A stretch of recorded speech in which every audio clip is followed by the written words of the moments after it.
Water's good enough for poor folks. Alana, my daughter's future mother-in-law, said, laughing coarsely. I couldn't hide my discomfort at her vulgarity. Oh, could it be?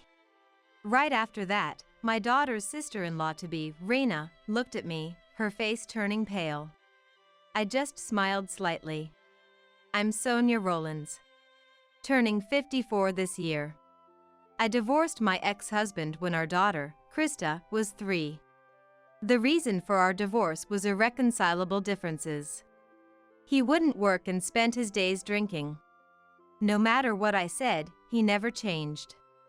Naturally, our financial situation worsened. I didn't need a family like that, so I decided to divorce him. We divorced without any child support or alimony. Since then, it's been just Krista and me. I was a housewife until the divorce.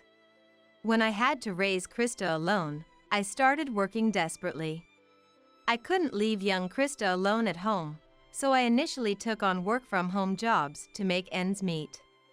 Of course, life was tough. Working from morning till night, the pay was low, leading to constant saving. There were times, a day before payday, when I ran out of money and went without food. Despite the hardships, I managed to raise Krista into adulthood. With Krista becoming a working adult, I found myself with more free time and started dedicating more time to work. Leveraging my experience in simple tasks, I began creating handmade items. This eventually turned into a successful business. There's also been a change in my personal life. Krista got engaged. Not long after Krista started working at her company, she began dating a man named Nicholas. Nicholas is Krista's boss at work and is 5 years her senior. I've seen a photo of Nicholas that Krista showed me. He seemed like a fine young man. It appears Krista has learned from her father's bad example, as Nicholas gives off a serious impression. I'm delighted with the happiness Krista has found. Now, in the latter half of my life, I've decided to live as I please. That was my thought. Then, one day, Mom, I need to talk to you about something. Krista approached me after dinner. It was unusual for Krista to come to me hesitantly like this. While thinking this, I responded to Krista. What's the rush? You seem off. What's going on? Then Krista said to me, modestly, I'm going to marry Nicholas. Really? That's wonderful. Congratulations. Since I haven't actually met Nicholas, I don't know what kind of person he is. I hoped he would be just like the person in the photo. I'm glad you feel that way, Mom. I was worried you might oppose it. Krista seemed relieved that I didn't oppose her decision. Her face clearly showed relief. Then Krista made a suggestion. So, I was hoping you could meet Nicholas this weekend. It seems Krista wanted me to meet Nicholas before they got married. Considering how serious Krista is, she probably wanted to show me Nicholas's face to put me at ease. I nodded strongly towards Krista. All right. I'll meet Nicholas. I want to see what kind of person he is. Mom, Krista said, looking happy. And so, it was decided that Nicholas and I would meet. Sunday of the following weekend. I was waiting at home for Krista and him. It was just before 11 a.m. It wouldn't be long until Krista brought Nicholas over. Then, at that moment, the doorbell rang. Yes. When I opened the door, there stood Krista and Nicholas. Nice to meet you. I'm Nicholas Friedman, engaged to Krista. Nicholas said, greeting me. I felt a bit relieved by Nicholas's politeness. Krista is my precious only daughter. I'm glad her partner is a decent person. Please come in, I said, inviting Krista and Nicholas into the house. Nicholas still seemed like a fine young man after entering our home. He brought famous brand sweets as a gift. And he shared the story of how he and Krista met with a smile. "Nicholas, stop it. You're embarrassing me," Krista said, blushing, addressing Nicholas. Seeing Krista like this felt fresh to me. However, the warm atmosphere changed in the next moment. "By the way, is your father at work today?" Nicholas asked, looking around curiously. His expression was somewhat puzzled. I was taken aback by Nicholas's question. Glancing at Krista, she looked a bit pale. She probably hadn't told Nicholas about being raised by a single mother. Honestly, it was wrong of Krista to keep it a secret. In traditional households, single mothers often face prejudice. I braced myself to explain the situation to Nicholas. "Krista might not have mentioned it, but I'm divorced and a single mother." Nicholas's face, previously smiling, went blank for a moment. "What's wrong?" I asked Nicholas, feeling anxious. Maybe it wasn't good for me to have told him. That's what I thought. But in the next moment, Nicholas was already smiling. "It's nothing, please don't worry," he said, still smiling. "Is that so?" I said, tilting my head, puzzled. Despite being confused by Nicholas's change of expression, I didn't press further.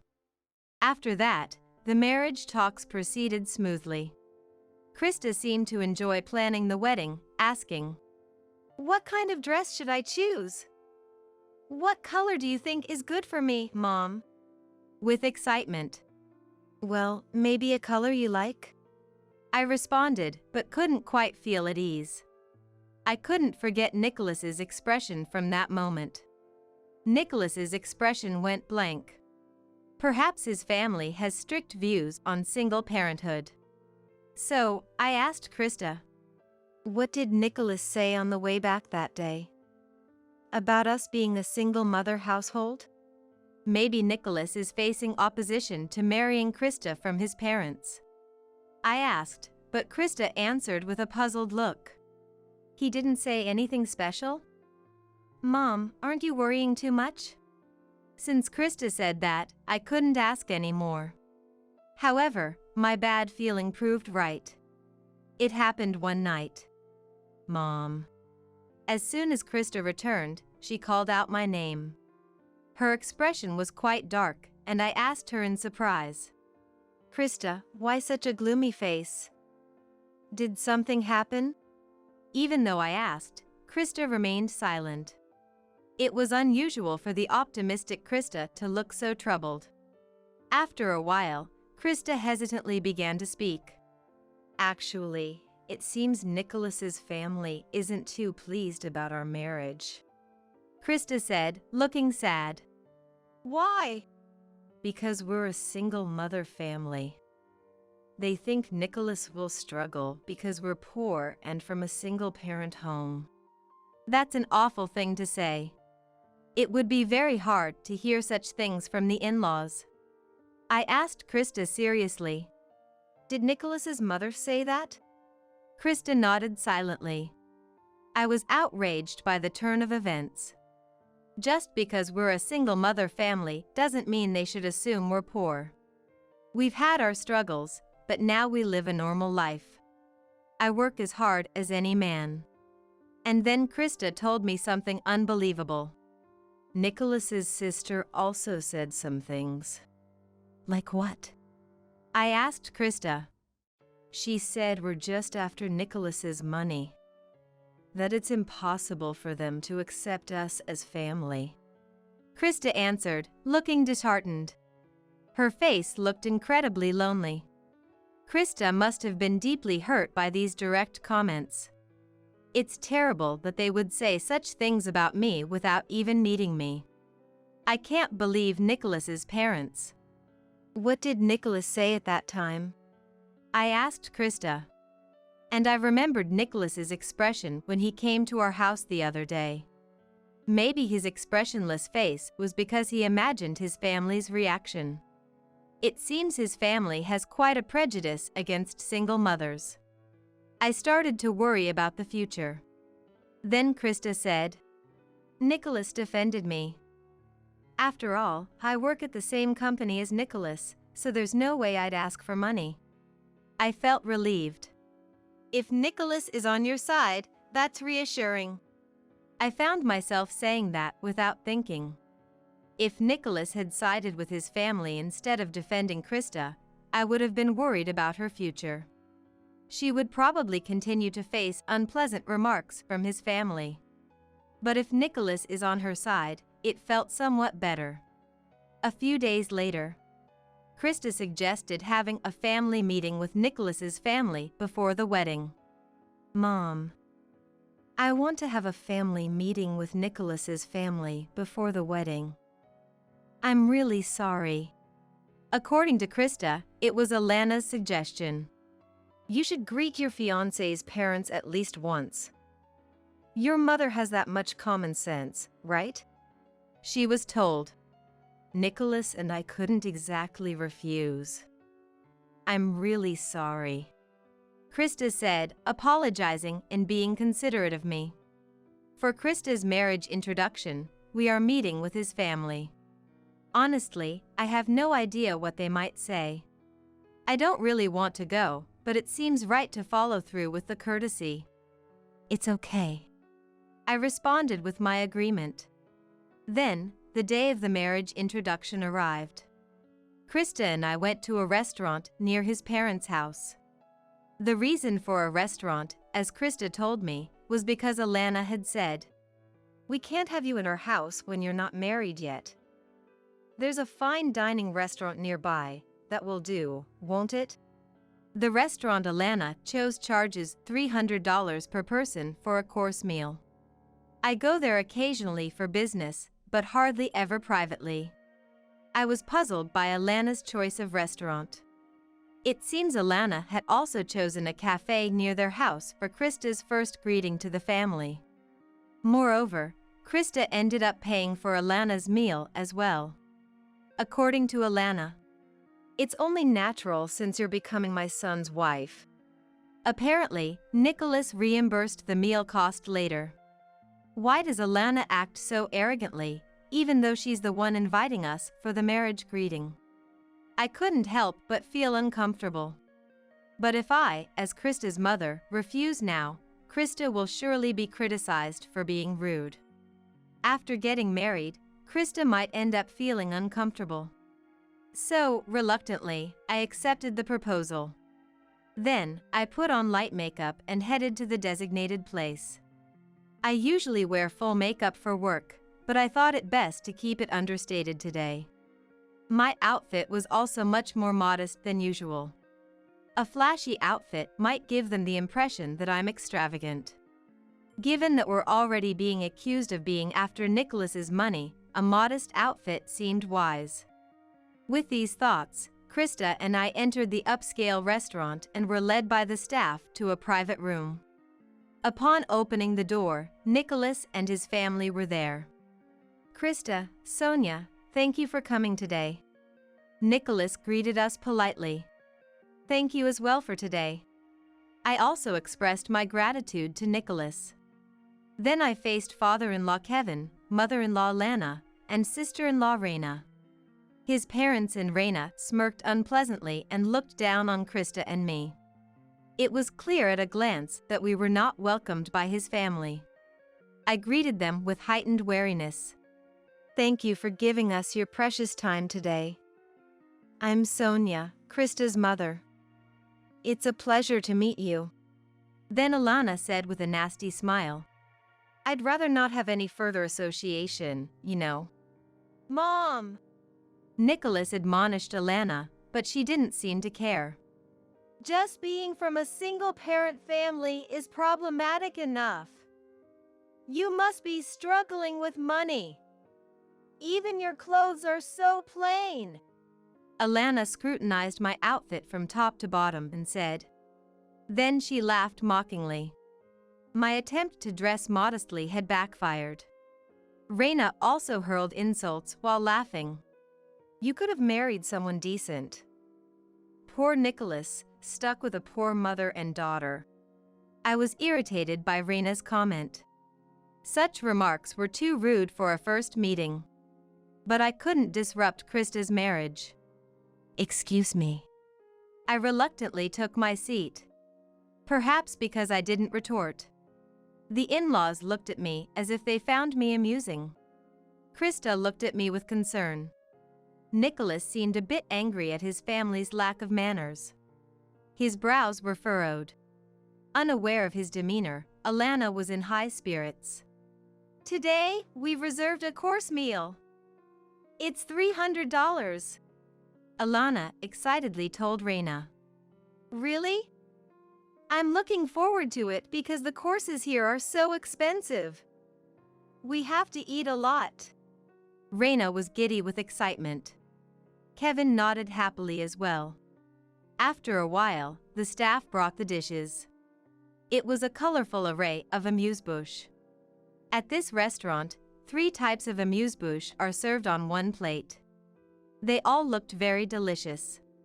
But in front of me, there was only water.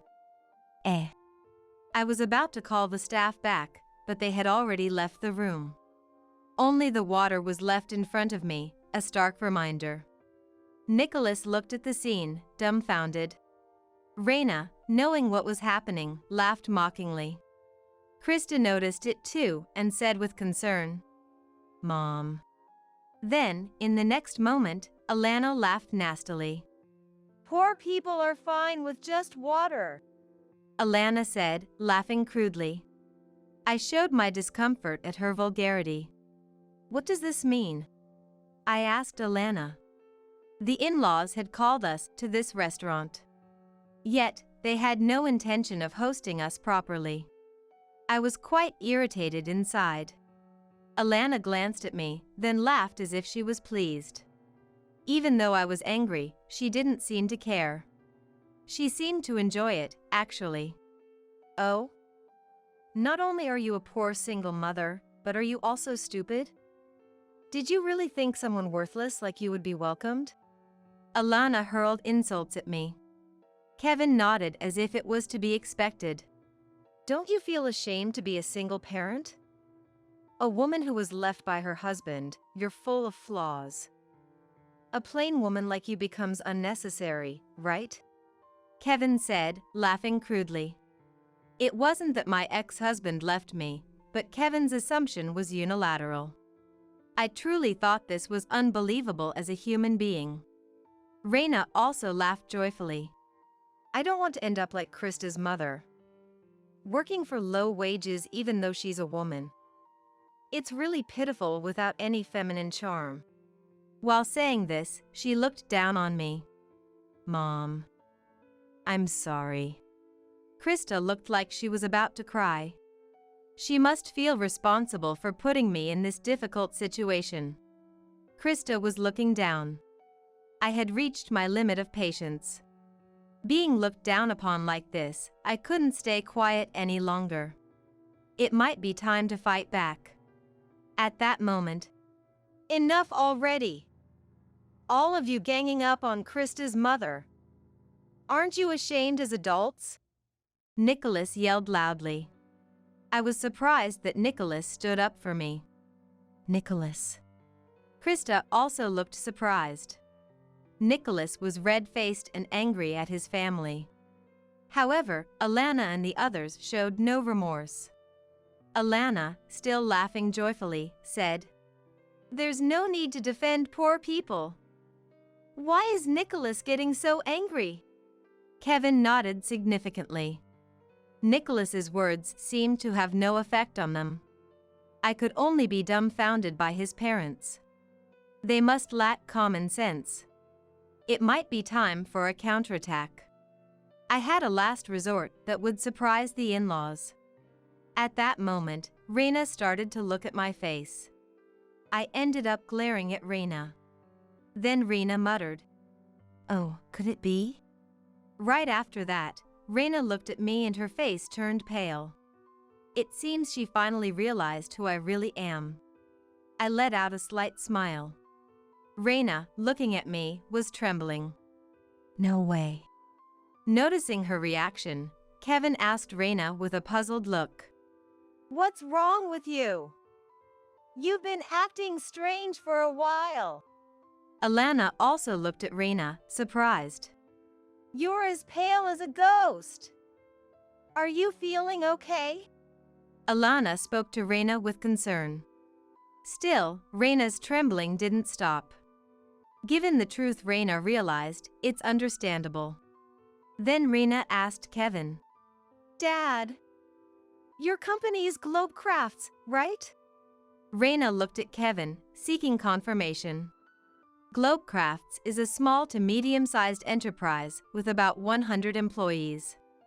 The salaries aren't comparable to those of major companies. And I am familiar with Globe Crafts. The reason I know it is because it's related to my work. Kevin said with a laugh. What's this all of a sudden? I might look like this, but I'm working hard as the sales manager. And Kevin continued. I used my connections to hire you as a part-time worker in our company, didn't I? Be grateful. Kevin said, laughing. That's right. Reina's face fell, looking resigned. Kevin asked Reina, puzzled. But why are you asking this? Are you trying to show off because this poor person is likely employed on a non-regular basis, and you work as a regular employee? Kevin looked down on me with a disdainful gaze. This man is about to face a dire situation. I vowed in my heart.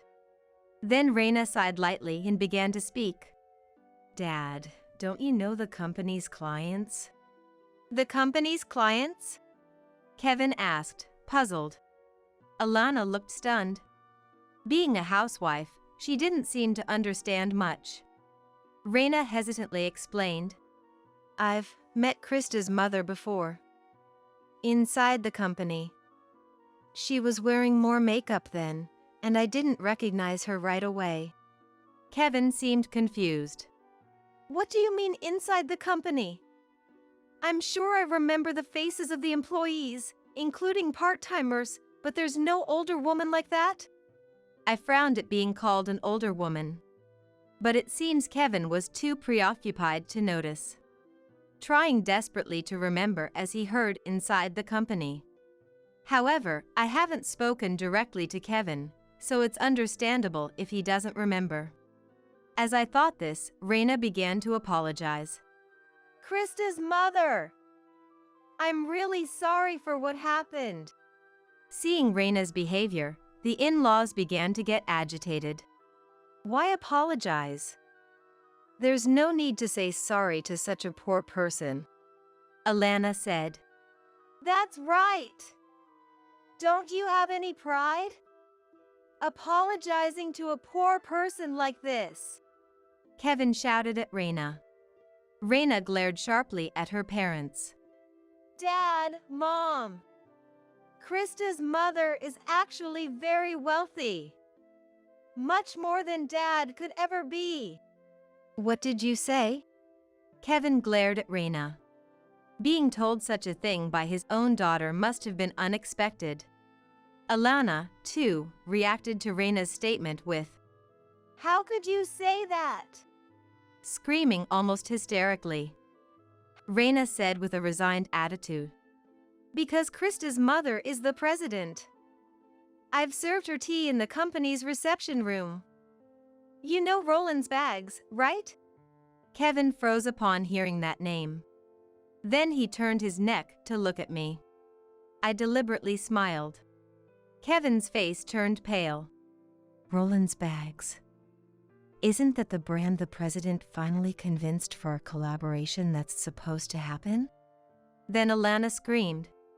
Roland's Bags, that's the one with bags in department stores, right? Even my bag is from there. Alana said, looking over her bag multiple times. When we entered this restaurant's private room, I noticed a familiar bag. Alana was holding it carefully under her chair. It's a breach of manners in a high-end restaurant, but it must be her favorite bag. I told Alana with a smile. That's a magazine giveaway, isn't it? I'm honored that you're using my brand. Alana's face turned red. Then she looked down, embarrassed. She must feel ashamed that her bag was recognized as a magazine giveaway. I took out my business card from my card holder. I am Sonia Rollins, the representative of Rollins Bags. The in-laws scrutinized the business card carefully. To think you were actually the president. Kevin was trembling as he looked at the business card. Alana looked incredulous. I watched the two staring silently at the business card and said, "We were supposed to collaborate with Globe Crafts, but it seems like that collaboration won't be possible anymore. Such a shame." Hearing this, Kevin looked disturbed. Why? That collaboration is the most important project the president has been working on. If we cancel it, our company will. Kevin said, trembling with fear. "What's going on?" Alana asked Kevin, confused. The truth is, Globe Crafts is in a precarious financial situation. Compared to the past, fewer people are making handmade items. When I was young, my mother used to sew everything by hand. But now, cheap ready-made products are abundant, probably a sign of the times. Globe Crafts has been hit hard by this trend, with sales declining year by year. When Globe Crafts' president proposed the collaboration, he mentioned it was a strategy to turn around the company's dire situation. However, I have collaborated with many famous brands. So, honestly, I wasn't very interested in collaborating with a small to medium-sized enterprise like Globe Crafts. Initially, I declined the president's proposal, but eventually, I was persuaded by his enthusiasm and agreed. We decided to collaborate with Globe Crafts to make bags. But now, that's a thing of the past. Kevin was trembling. He must be terrified of what's to come. Ignoring Kevin, I quietly said, "The collaboration with Globe Crafts didn't seem to offer much benefit. I was just moved by the president's enthusiasm. But a company that looks down on Krista." I stared at Kevin with a cold gaze. Kevin was sweating under my stare. Then, in the next moment, he apologized to me. What? While Alana was confused by Kevin's apology, he desperately sought my forgiveness. Krista and Nicholas were also surprised by Kevin's apology. I'm truly sorry. Kevin is apologizing, clearly not caring about how it looks. To me, Kevin's apology doesn't resonate at all. After all, an apology that comes only after he realizes my position is just to protect himself. There's no genuine remorse there. I spoke with a chillingly cold voice. An apology now?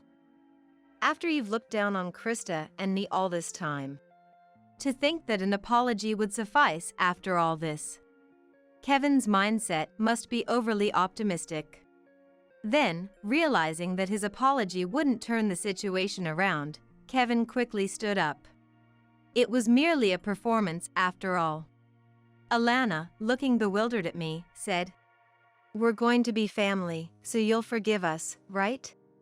She said that flippantly, looking at me. Then Alana continued, "I'm a big fan of Roland's bags. Since we're family, I'll get some products for free, right?" Alana looked at me with hopeful eyes. I was so appalled that I couldn't say anything. "Mom, that's too convenient," Nicholas said, frowning and sternly admonishing her. Even for Alana, that comment was too far beyond the pale. But Alana, seemingly not understanding, said, "Why not? There must be plenty of stock, right? It wouldn't hurt to give away a few." Getting into a worse mood, Kevin and Raina looked at Alana with dismay. I told Alana, "Our products are not free to give away.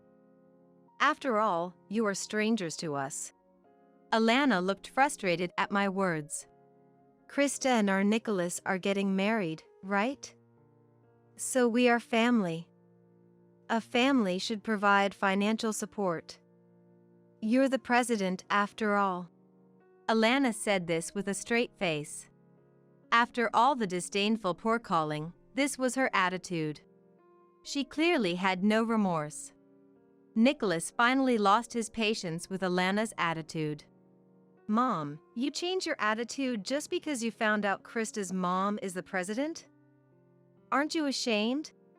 Nicholas, his face red, reproached Alana. But Alana, unfazed, laughed it off. It doesn't matter. A president must have more money than they know what to do with, right? Share a little with us. I quietly told Alana. Even if Krista and Nicholas get married, I have no intention of forming any ties with you. Alana, surprised, tried to cozy up to me. Don't say that. Once Nicholas gets married, we'll be family anyway, so giving away a bag or two. Alana was infuriating. As I was about to retort, Nicholas stepped between Alana and me. Nicholas. When I asked, Nicholas looked troubled. I knew Sonia was the president. And I kept silent, knowing my parents would bother Sonia if they found out. Kevin looked regretful at Nicholas's confession. You knew? If you had told me, I would have. If you had known, you'd act just like Mom, right? Nicholas looked at Kevin with a cold gaze. How dare you speak to your parents like that? Keep this up, and you're disowned. Kevin shouted at Nicholas. Krista was puzzled by their exchange. Nicholas sighed and declared, I'm fine with being disowned. I'll sever ties with you all. Why would you say such a thing? After all we've done to raise you. Alana, shaken, spoke to Nicholas. Kevin and Raina, stunned, stared at Nicholas. They hadn't expected him to say he'd cut ties. I want to cherish Krista going forward. I don't need a family that disregards Krista and Sonia. Nicholas. Alana collapsed in tears. Kevin and Raina stood there, dumbfounded. Being disowned by their beloved son must be incredibly hard. But that's solely the responsibility of Alana and the rest of the in-laws. Live with your regrets. I'm sure you'll struggle in the future, I said, smiling lightly. Then Krista joined in with my statement. We won't even tell you if we have children. She said this directly to her in-laws.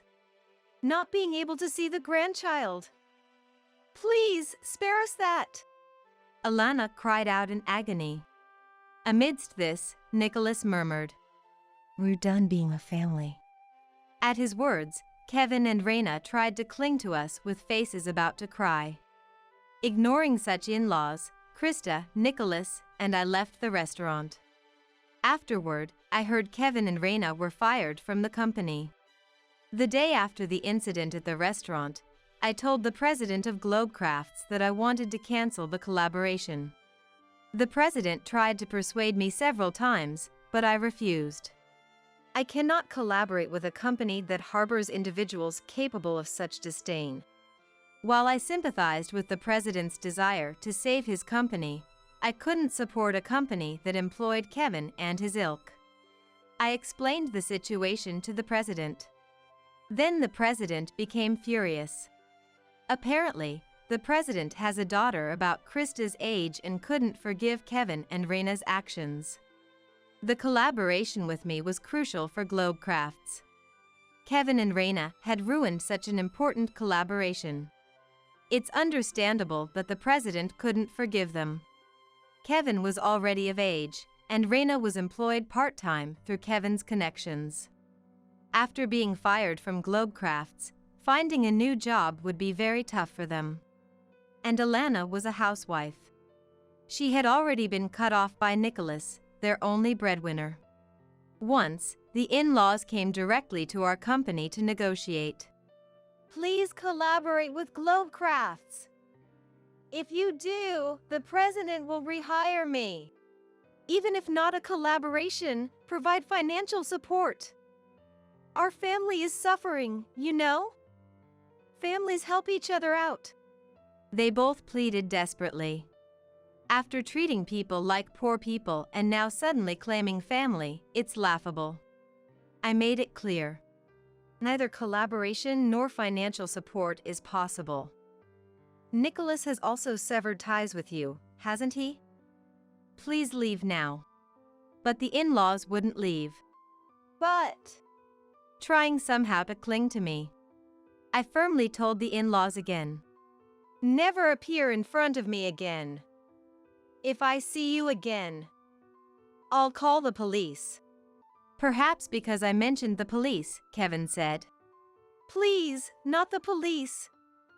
We won't come again. And left with Alana.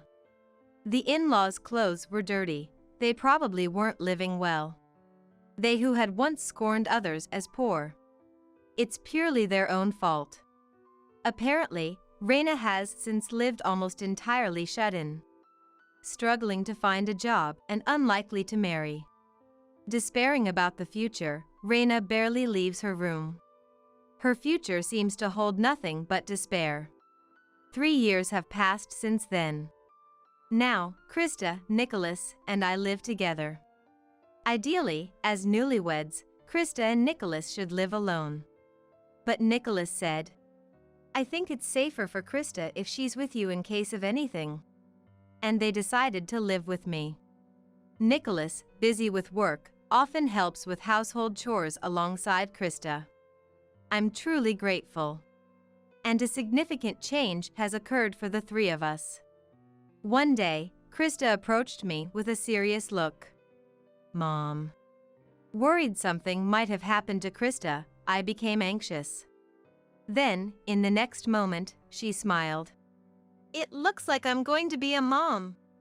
Krista joyfully stroked her belly. That's wonderful, Krista. Congratulations. Delighted, I hugged Krista. Nicholas smiled happily beside Krista and me. I'm sure various things will happen from now on. But if it's us, we can surely overcome them. I'm also looking forward to meeting the new grandchild. Imagining our happy future, a natural smile spread across my face. Mom, it's terrible. We have to run away now or we'll be killed. What? What happened? When I asked for the reason, my daughter Kayla played me a recording from her smartphone. My wife and daughter will be killed. No, I mean, they're gone, so I'll pay back the insurance money right away. What came out of Kayla's smartphone was the voice of my husband, Daniel.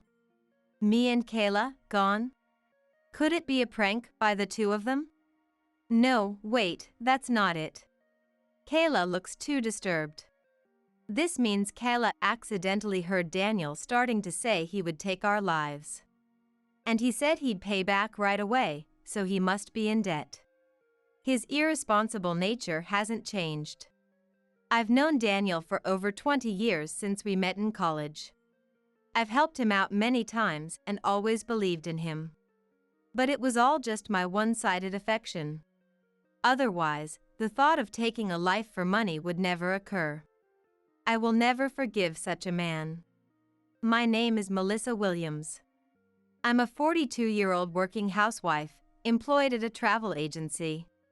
I met Daniel, who's the same age as me, during college in a camping club. That's why we still talk about this kind of stuff. Let's go camping sometime soon. What about work? I work for a camping gear manufacturer. Going camping is part of my job. Oh, right. What about you, Kayla? I smiled and looked back at Kayla. My high school daughter, Kayla, is recently obsessed with social media. Even now, she's fully engrossed in her smartphone. But Kayla is making an okay sign with her left hand. I got pregnant with Kayla when I was 25, which led to my marriage with Daniel. So, Kayla is a crucial part of our bond. The happiness we have now is all thanks to Kayla. I don't say it out loud, but I always think so. After all, Daniel and I started dating when we were college students. We hit it off in the same camping club, which led to our relationship. Daniel, as a boyfriend, was almost perfect. Being outdoorsy, he had a good physique and was reliable. His sense of fashion was also great. Most of all, I liked how kind he was to me and that he was a good listener. However, as a marriage partner, there was something that bothered me. That was his sense of money. Back then, Daniel often asked me this. Melissa, could you come over and cook? Could it be? When I asked, Daniel put his hands together. Then he would plead. Sorry, I'm broke. I have nothing to eat until my part-time job paycheck comes in. Figures. Daniel being broke was a usual occurrence, so being asked like this was common. Please, just until I get my paycheck next week. Make meals until then. I guess I have no choice. Is that okay? To Daniel's question, I nodded slightly. In fact, Daniel has no parents. He lost them in a fire at his house when he was in middle school. I wondered if Daniel doesn't get any money from home. I've thought this more than once or twice. But it's private, so I couldn't easily ask. Afterward, I bought groceries at the supermarket and visited Daniel's room. I've been waiting, Melissa. Come on in. Guided by Daniel, I entered the room. Then, instantly, something caught my eye. What's this? This? Cool, right? I bought it. Daniel said proudly. At his feet, there were camping cooking equipment, a sleeping bag, and a tent still in its box, all scattered around. You bought all of this? I spent all of last month's part-time job earnings on it. You're kidding, right? You said you bought stuff last time too. In my surprise, I ended up speaking in a stern tone.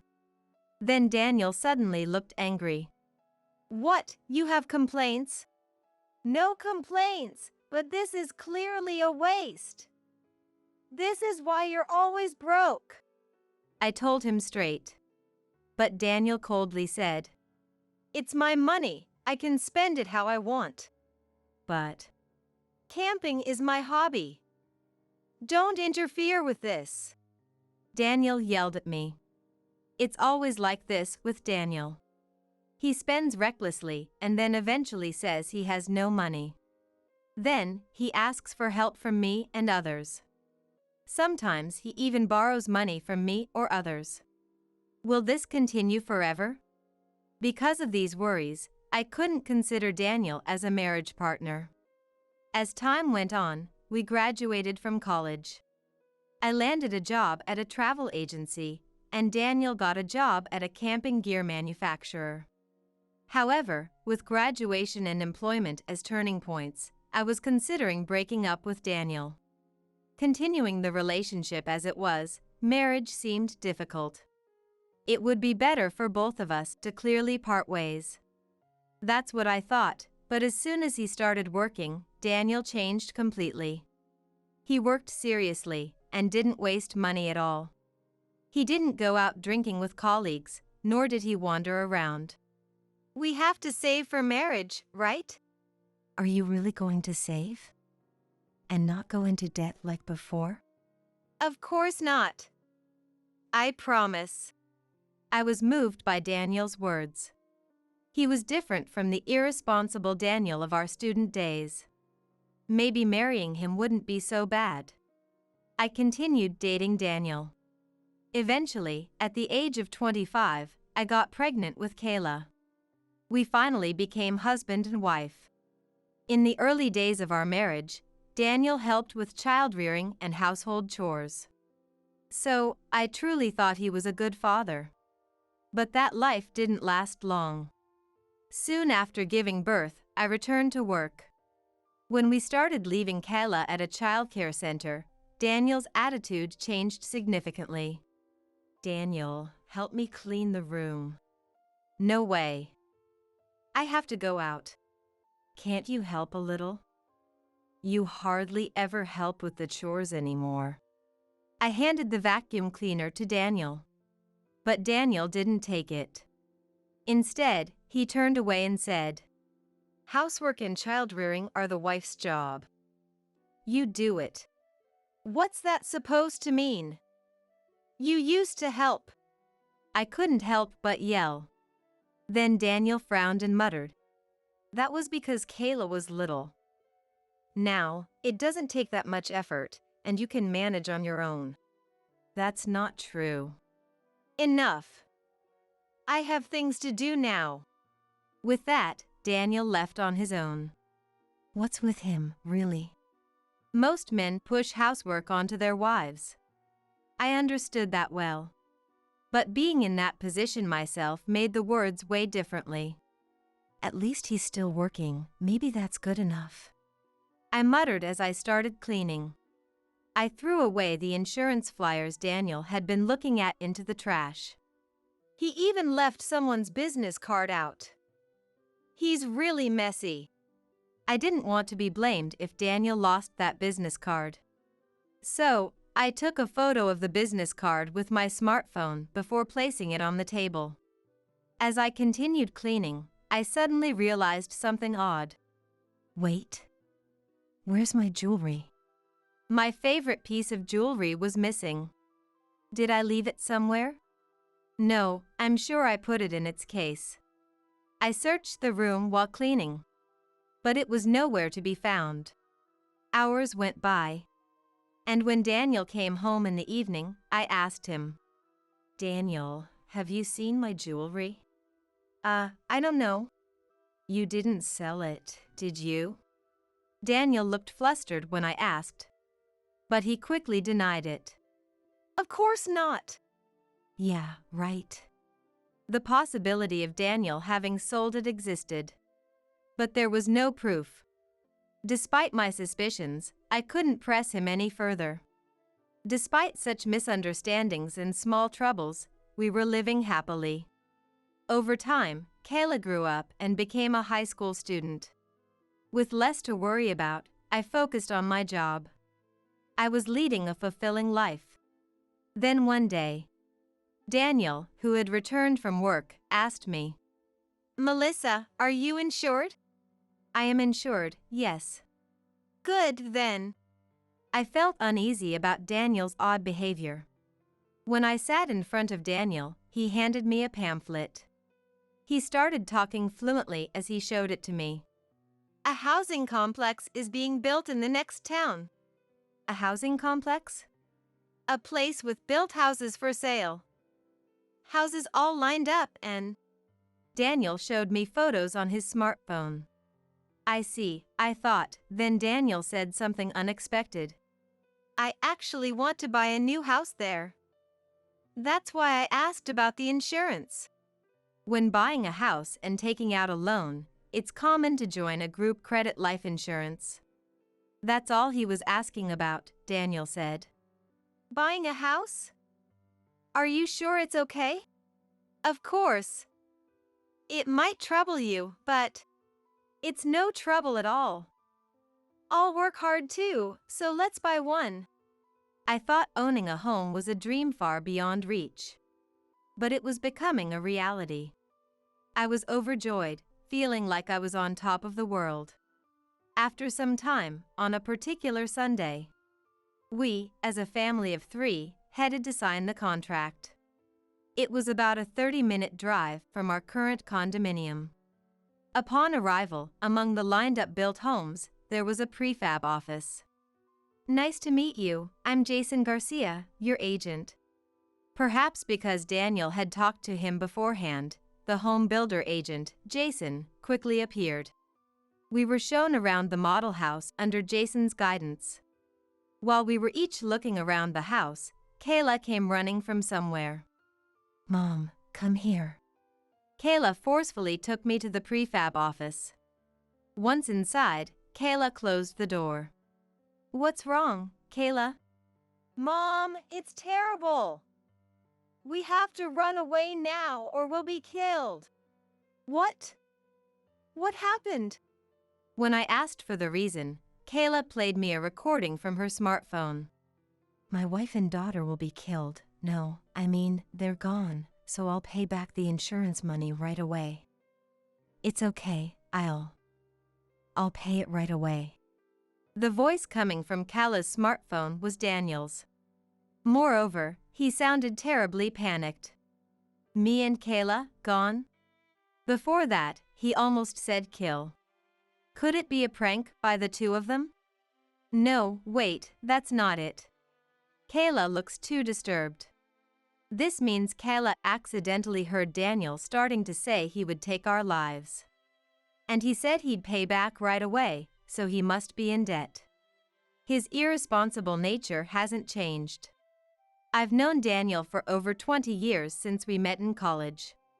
I've helped him out many times and always believed in him. I thought we had been supporting each other since we got married.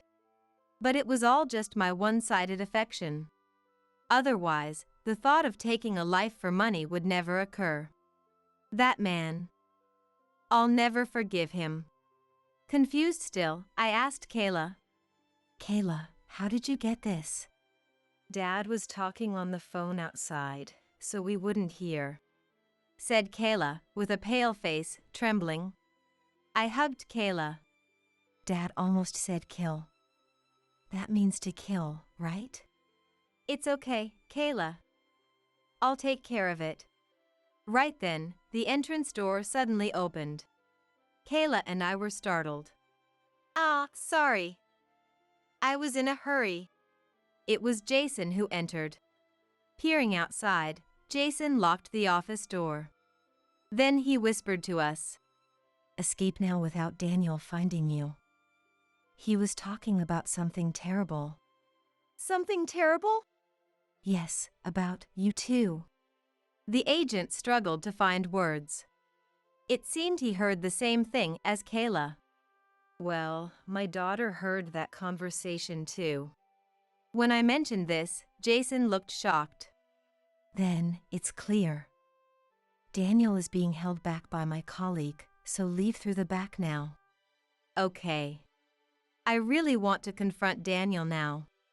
But Kayla is too frightened. I can't leave Kayla alone and go to Daniel. Let's go to my parents' house for now.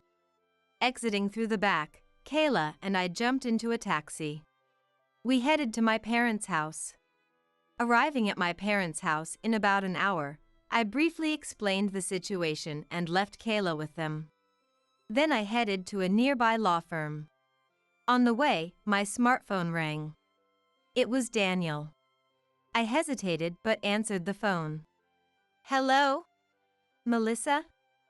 Where are you? I was worried, you suddenly disappeared. Is Kayla with you? Yes. Kayla is with me, so don't worry. Hearing this, I could hear Daniel sigh. I was worried. What happened all of a sudden? Actually, I lied that my father, Brian, had collapsed. I thought that would serve as an excuse for suddenly disappearing. Daniel seemed to believe that. But he continued. So, when are you coming back? I have things to plan over here. It sounded like he had plans to take our lives. Sorry, it might take a while. What do you mean by that? Are you going to leave me hanging? Daniel suddenly yelled, clearly irritated. That confirmed my suspicions that his words were serious. Sorry, but I don't plan to come back. What? You don't help with housework, and you raise your voice when you get angry like earlier. I hate that. I stated plainly. Daniel lost his words for a moment. But he quickly retorted. I shouldn't have yelled. It was bad timing when Brian collapsed and you were feeling insecure. It's too late to apologize now. Let's take this chance to put some distance between us. Bringing up divorce might make him suspicious, so I reluctantly said that. Then Daniel became visibly upset. You're hiding something, aren't you? We were just talking about buying a house. Yes, but It's an affair, isn't it? You got a call from your lover and suddenly want a divorce from me. Daniel's roar echoed. Being accused of such awful things, I completely shrank back. After Daniel vented his complaints, I quietly announced, That's another thing I hate. I'll consider divorce and consult a lawyer. Wait a minute. What about buying a house? I don't care. Don't contact me for a while. I ended the call unilaterally. Immediately, I started to tremble. This was the first time I felt fear towards Daniel. Even in arguments, I had never felt this much fear. This won't do. I have to leave. I resolved to get a divorce. Afterwards, I informed my company I would be taking some time off. Then I consulted a lawyer about the divorce. I also decided to submit the recording to the police and have them investigate Daniel's debts. While discussing, I remembered something. Speaking of which, that business card. A business card I found while cleaning a little while ago. Thinking back, the company name was Finance. Clearly a financial-related business card, but not a well-known consumer finance company. Could it be a malicious lender? Feeling uneasy, I showed it to the lawyer. Sure enough, it was suspected to be from a malicious lender.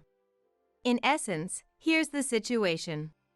Daniel borrowed money from some malicious lender.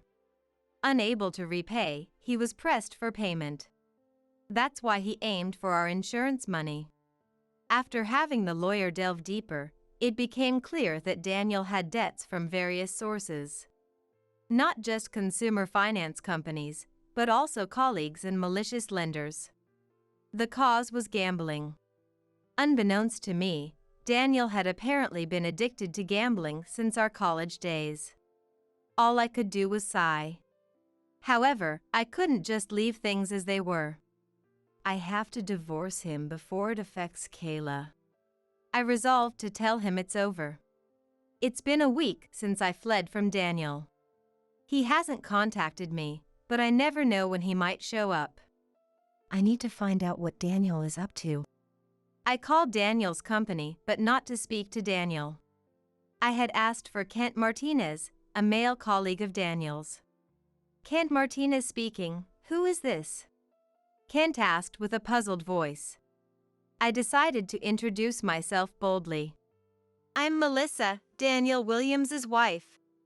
Oh, Daniel's wife. Yes, Daniel is here. I'll transfer you. Please wait. Don't transfer me to Daniel. I blurted out loudly. Kent fell silent for a moment. Then he hesitantly said, Is there something wrong? I explained the situation to Kent. I was confident Kent would believe me. Because Kent too had lent a large sum of money to Daniel. Moreover, Daniel hadn't paid him back, or so he had told his subordinate. I had heard about it from the lawyer. And that's the situation. Really? Daniel did something that serious? Kent sounded incredulous. But I confirmed it was true. Then, I made a request of Kent. Could you please keep an eye on Daniel for me? Me? Watch Daniel? Yes, just contact me if anything happens. I pleaded earnestly. Kent seemed hesitant at first, but, influenced by my earnestness, agreed to my request in the end. All right, I'll do it. I thanked him once more before ending the call. Now I have to be clear with Daniel. My anxiety grew. What if Daniel became enraged? How could I protect Kayla if Daniel attempted to harm us? These thoughts raced through my mind. Yet, I was doing everything I could. I had consulted the police through the lawyer. And now I had an ally in Kent who would watch Daniel. It'll be okay. I'll make sure of it. I took a deep breath to calm myself. Several hours later, As the day turned to evening, Daniel called. Melissa, have you calmed down? Come back. I'm waiting for you, Daniel said in a gentle voice. But something lurking behind his kindness troubled me. Was it sincere? Or was he trying to lure me back to kill us? Bad thoughts flooded my mind, leaving me unable to respond. Amidst the prolonged silence, Daniel, unable to bear it any longer, shouted, Enough with your selfishness. I'm tired from work and housework. That's because. Don't mess with me. How dare you take advantage of my kindness? Startled by Daniel's shouting, I realized it was hopeless with him. In that moment, my thoughts spilled out as words. We're getting a divorce. If you're going to divorce me over some trivial reason, you'll have to pay compensation. Daniel yelled at me. Instinctively, I retorted. It's not trivial. It's because of the gambling debts you've accumulated. That's why I'm divorcing you. Daniel fell silent at those words. Perhaps because it was true, he had nothing to say. Taking a deep breath, I continued. You have gambling debts, don't you, Daniel? Tell me the truth. That's not it. What's not it? You promised you wouldn't get into debt, remember? A verbal promise before we got married. Daniel seemed to recall it too and said no more. I'm divorcing you because you broke your promise. You'll hear from my lawyer, so sign the divorce papers. All right, but I won't pay any compensation. It's not about cheating or anything.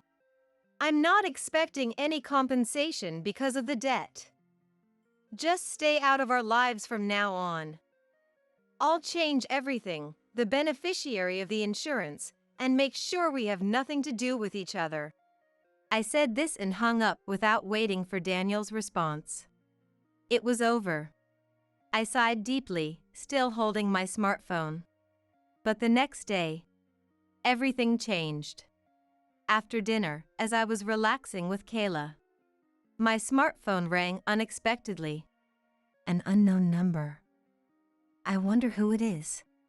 I answered the phone, puzzled, and heard an unfamiliar man's voice from the other end. Hello. Is this Melissa Williams? I'm Officer Andrew Miller with the police. Police? The officer explained that. Because I had consulted the police about Daniel, they had increased patrols in the area. And just a short while ago, they had apprehended a suspicious man in front of my parents' house. Moreover, the man was carrying gasoline, intending to set my house on fire. And we extinguished the fire right away. However, the person claims to be your husband. My husband! Daniel! The police were holding Daniel, the suspicious man. I couldn't hide my shock. So, we rang the doorbell, but it seems you were out, so we contacted you by phone. Where are you now? I'm currently staying at a hotel with my family. Actually, I had heard some information. I explained the situation to the officer. The story goes back a few hours, when I was preparing dinner at my parents' house. I received a call from Kent on my smartphone. Melissa? You and your family should get away immediately. What happened? Daniel had brought a portable gasoline can used for camping. He said it was for work, but when I secretly checked, it was filled with gasoline. He might be planning to set the house on fire. That's what Kent said. So, I took Kayla and my parents and evacuated to a nearby hotel. At the same time, I had informed both the lawyer and the police about the situation. And while telling this story, I headed to the scene. Upon arriving in front of my parents' house, there were many police officers present. Moreover, Daniel was being restrained. Melissa! Explain this to me. Daniel's voice was almost a shout. But I ignored him and approached the police officer named Andrew who had called me. "Is this your husband for sure?" Yes, but there's no mistake that he's also a criminal. As I said that, Daniel shouted, Stop it! It's a misunderstanding. Tell them. Why should I? Why? Because it's obvious. Why would I hurt my own wife and daughter? Daniel said this without a hint of remorse. In that moment, unable to contain my anger, I played the recording. Upon hearing it, Daniel collapsed to the ground. You wanted the insurance money, right? Well, you won't be getting any. Reflect on your actions behind bars. Wait, please. Shut up. Now you'll live in fear. Daniel looked puzzled at my words. I decided to explain further. You wanted to pay back the people who lent you money for your debts with our family's insurance money, right? I'm sure they'll come to collect even if you're behind bars. No way! No! Daniel began to struggle. Soon, police officers restrained him and took him away. Later, Daniel was charged with arson among other crimes and received a guilty verdict. He is appealing, so the verdict is not yet final. According to my lawyer, the malicious lenders who were demanding repayment from Daniel backed off, likely wanting to avoid police involvement after his arrest. Also, the amount Daniel had borrowed turned out to be less than expected. Either way, we were assured we would not be harmed. The lawyer made that clear. By the way, Daniel and I divorced shortly after his arrest. While I can't expect any compensation, the risk of Daniel trying to take my life is gone. Thanks to that, Kayla and I can live in peace. I also thanked Kent later for his help. It turns out Kent is single and likes outdoor activities, and we got a bit closer. We have a good relationship now. Maybe it could become something more once Kayla is independent. But that's a story for later. After all, the happiness we have now is all thanks to Kayla. I'm thinking of expressing my gratitude to Kayla for the first time. Go get your welfare from TANF, you poor thing. With those words, the two of them left the house. I felt drained and just sat down right there. I remembered what my husband Mike had said earlier. You are definitely independent, but I've always felt like my pride as a man was being hurt. I want to build a future with your sister Nancy now. So, I want a divorce. It all seemed meaningless, and I signed the divorce papers to express my intention to divorce. Sometime later, I had a meeting with both of them, with a lawyer present, to discuss the compensation I demanded. Shamelessly, my sister Nancy, who was not involved, demanded a share of the assets. But then, the lawyer burst out laughing. Isn't TANF for you? He said. What? Taken aback by the sudden turn of events, she was also surprised and exclaimed. Immediately after, seeing the documents the lawyer had placed on the table, Nancy turned pale. My name is Sally. Mike and I have been married for 18 years. I am 45 years old, and he is 3 years younger, at 42. We have one daughter, Lisa, who is currently 17 years old and in the 10th grade. She is approaching an important period with her exams next year. We met through work. I worked at a real estate company, and Mike worked at a related company. We hit it off over something minor and started going out in our private time. He is very sensitive and often struggles to make decisions. Back then, I found his indecisiveness cute and was attracted to him. I wanted to take care of him. Purely out of affection. That was also because I have a much younger brother. At first, I saw him as a brother and took care of him, but gradually, I was drawn to his more masculine aspects. That led to serious dating and eventually marriage. Mike was always indecisive, but he was the one who confessed and proposed to me. In those moments that required a decision, he always stepped up. That's why I felt I could marry him and be okay. And we did, going on to have Lisa and never experiencing a serious fight or a crisis of divorce. Once Lisa grew up, I thought we would start our second life as a couple. That's what I had believed. Sally, can I just stay here for a bit? My sister Nancy said this as she showed up unannounced with a huge suitcase. I have a brother and a sister. The woman standing in front of me was my sister, Nancy. Perhaps because of the age difference, I got along well with my brother. But I've always had a difficult relationship with her, who is a year older. Being shorter than Nancy, I always ended up with her hand-me-downs. Feeling sorry for me, when my parents bought me a new toy. I want one too. Give me yours, Nancy would say, taking the new doll I received and giving me her old, worn-out doll in return. Her bullying didn't stop there. Taking things was the lesser evil. Once we were in elementary school, she took all my friends, and when I got my first boyfriend in high school, she seduced him away from me.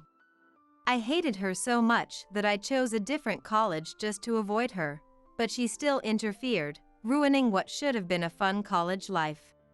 I still hate her to this day. I'd prefer not to have anything to do with her. So, I studied hard, got my real estate certification, and lived a life where I wouldn't have to see Nancy. Mike and I decided to have a small wedding, just the two of us, a photo wedding. My parents knew Nancy's character, so they kept my marriage a secret, yet here she was. I had hoped that once Lisa went to college, Mike and I would finally have some time for ourselves. Sally, you live in such a nice house.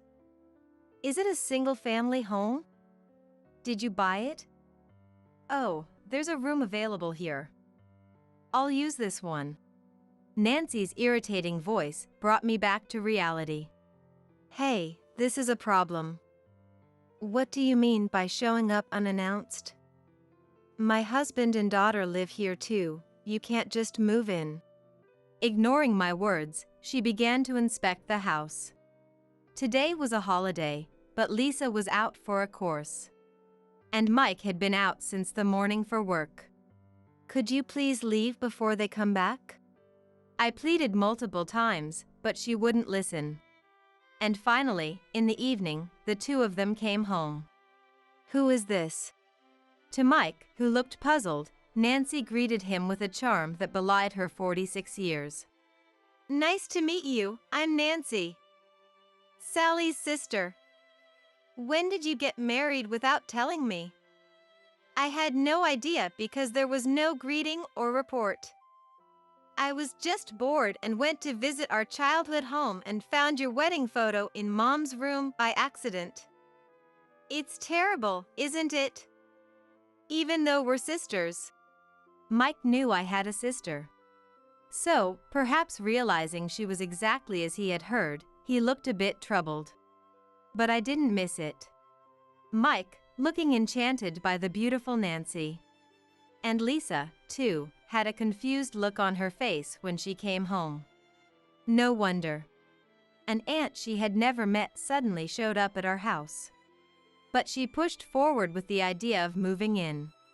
Actually, I was fired from my job, and it's been hard to come up with rent and living expenses, so I was wondering if I could stay for a little while. Maybe it's okay for a little bit? Eh? But no. Lisa is facing an important time with her exams next year. I tried to say this, but the two of them didn't listen to my words and got excited on their own. Actually, I had heard about you from Sally. Oh, that's fine. You were probably just going along with Sally avoiding me, right? Sorry for being such a sister. From here, a tumultuous daily life begins. Nancy doesn't do any housework but keeps asking for money, and eventually starts taking cash from my wallet. This happened within just 1 week of she moving in to live with us. I've warned her about this several times, but she wouldn't listen. Hey, If you want money, at least tell me what you're buying or why you need it. Don't just take it from my wallet. Why do I have to report to you what I'm buying? Because it's my money. I wish she would start job hunting and move out soon since she was fired. But it doesn't seem like she's looking for a job, and lately, Mike and Nancy seem to have the same times of absence. Mike said he was working overtime, but there was never any overtime pay included in his salary. When I complained about it, The salary isn't supposed to include overtime, is it? You have to get paid for the overtime separately. If you can't say it, shall I say it for you? Huh? Are you doubting me? The overtime is paid separately, so there's no problem. Mike, who was usually gentle and rarely raised his voice, shouted. This was a shock in itself, because he was not someone who would argue emotionally or suddenly start yelling. From this point on, I started to feel a crisis in our current life. As usual, Nancy only lazed around at home, costing more money than what we spend on our daughter Lisa, which only made me sigh. I consulted my parents about this. They apologized for their lack of oversight, which led Nancy to find out about my marriage and our current home. But the fault wasn't with my parents. I had moved away from my dear parents to live quietly with Mike and Lisa, yet Nancy clung to me, even going so far as to find out where we lived. She must have been preparing to find out where we lived the moment she found the wedding photo of Mike and me. Surely, she must be planning to take something from me again and make me unhappy. I've even started to doubt whether she was really fired from her job. Maybe she quit her job on purpose to freeload off me and ruin my life. That's what it's starting to feel like. If that's the case, I need to kick her out of the house as soon as possible. You say you were fired, but can't you get unemployment benefits? Well, I've always been part-time, so I'm really struggling. I could have gone back to my parents, but I can't expect my elderly parents to take care of me, right? So, as the independent Sally, it's your responsibility as a sister. That's just common sense. Faced with such nonsensical remarks, I was at a loss for words. Nancy, after dropping out of college, has been working part-time ever since and has never worked as a full-time employee. After being confronted with the fact, I realized job hunting wasn't going well for a reason. 3 months after Nancy started freeloading, I finally caught them cheating. I had been suspicious for a while, but seeing it was true was another thing. One day, when a client meeting was canceled and I was killing time at a cafe, I saw Nancy and Mike walking together outside. They were holding hands and chatting happily. A brother and his sister-in-law holding hands like that just isn't something that happens. In that moment, I was sure they were cheating. Some time later, once my feelings had settled, I confronted them at home. So, the overtime was a lie, huh? Nancy, you've just been pretending to job hunt while hanging out with Mike. The worst. Even at this age, you can't be satisfied without taking something from me? That's why I kept my marriage to Mike a secret. When I let my emotions burst and poured out my feelings, they easily admitted to the affair. Then they started saying things that were even more infuriating. If I had known such a beautiful woman was my sister-in-law, I wouldn't have believed Sally and avoided you. You're definitely independent, but I've always felt like my pride as a man was being hurt. I want to build a future with Nancy now. So, let's get a divorce. He shoved divorce papers already filled out in his part at me. Fine. At this point, reconciliation is absolutely impossible. Nancy, Mike, from now on, I won't be taking care of you financially, so just be prepared for that. I declared, and Nancy burst into laughter, saying something outrageous. Go get your welfare from TNF, you poor thing. What? What are they even talking about? As I was wondering, a smirking Mike started saying something even more appalling. Yeah, that's right. Since custody usually favors the mother, right? I think it's better for Sally, as the mother, to be with our daughter. The rest is up to you. With those words, the two of them left the house. Some 10 minutes later, Lisa came home and was puzzled by the quietness of the house. So, I honestly told her that we were getting a divorce. Lisa was shocked at first, but seemed to accept the situation somewhat relieved after a while. Eventually, the divorce was finalized. I decided to have a discussion with both of them, accompanied by a lawyer I hired to claim compensation. Shamelessly, Nancy demanded a division of assets. But then, the lawyer burst out laughing. Isn't TANF for you? He said. What? Taken aback by the sudden turn of events, Nancy was also surprised and exclaimed. Immediately after, Nancy turned pale when she saw the documents the lawyer had placed on the table.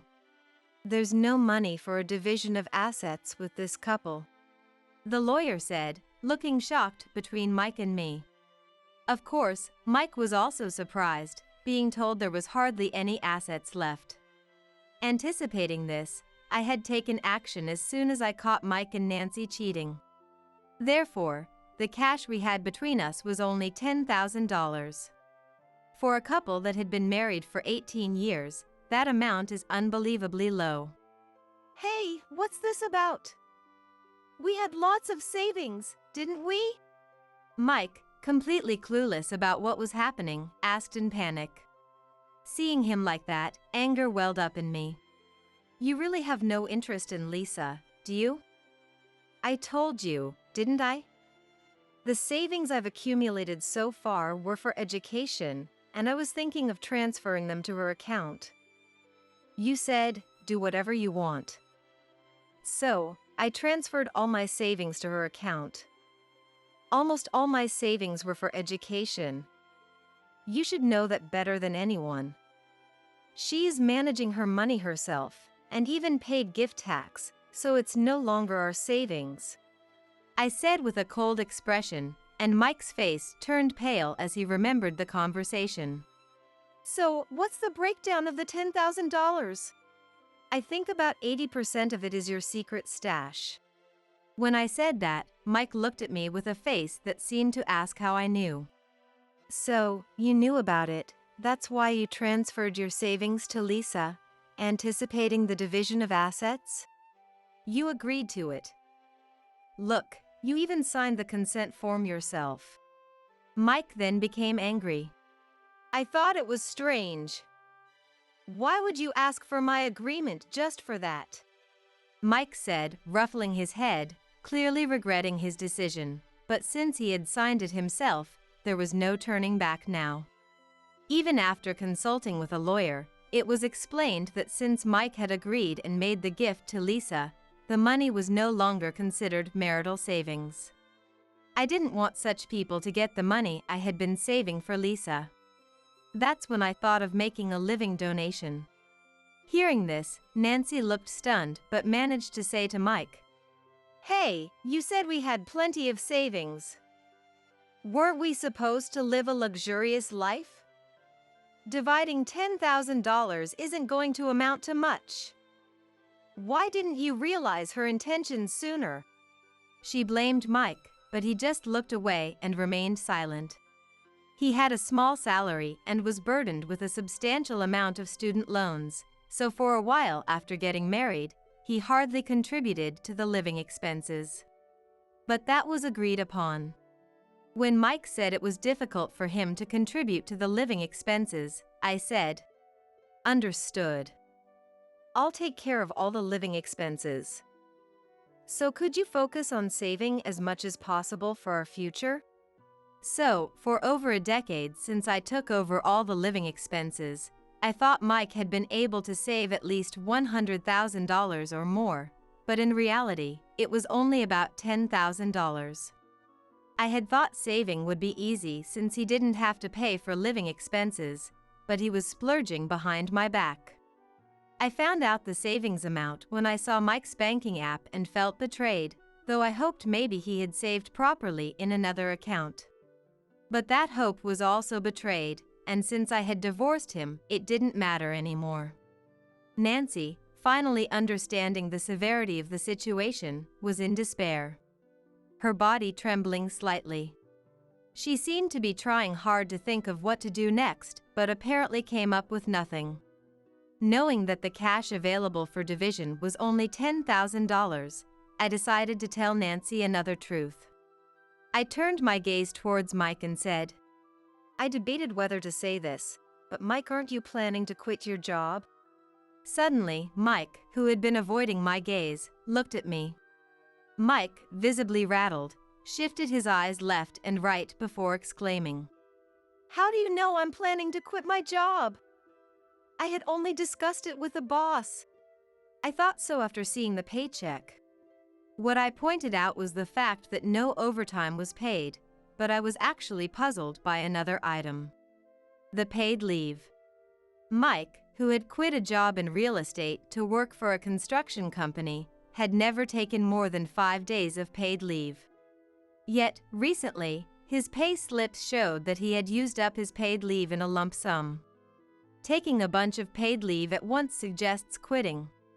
Since then, I had been suspicious of their affair and thought maybe Mike planned to quit his job after divorcing me, thinking he would get a substantial amount of assets. That he would actually go through with such an overly optimistic plan made me sigh. You were my husband at one point. You should know what kind of work I do and how much wealth I've built up. To rely on that for an affair and to choose to quit is really short-sighted. As I said this, Mike's face turned red. The lawyer's mention of TANF to Nancy meant, in essence, that if both of them were unemployed, that's where they'd end up without jobs. Faced with another fact, Nancy was panicked but soon shouted as if she had realized something. Wait.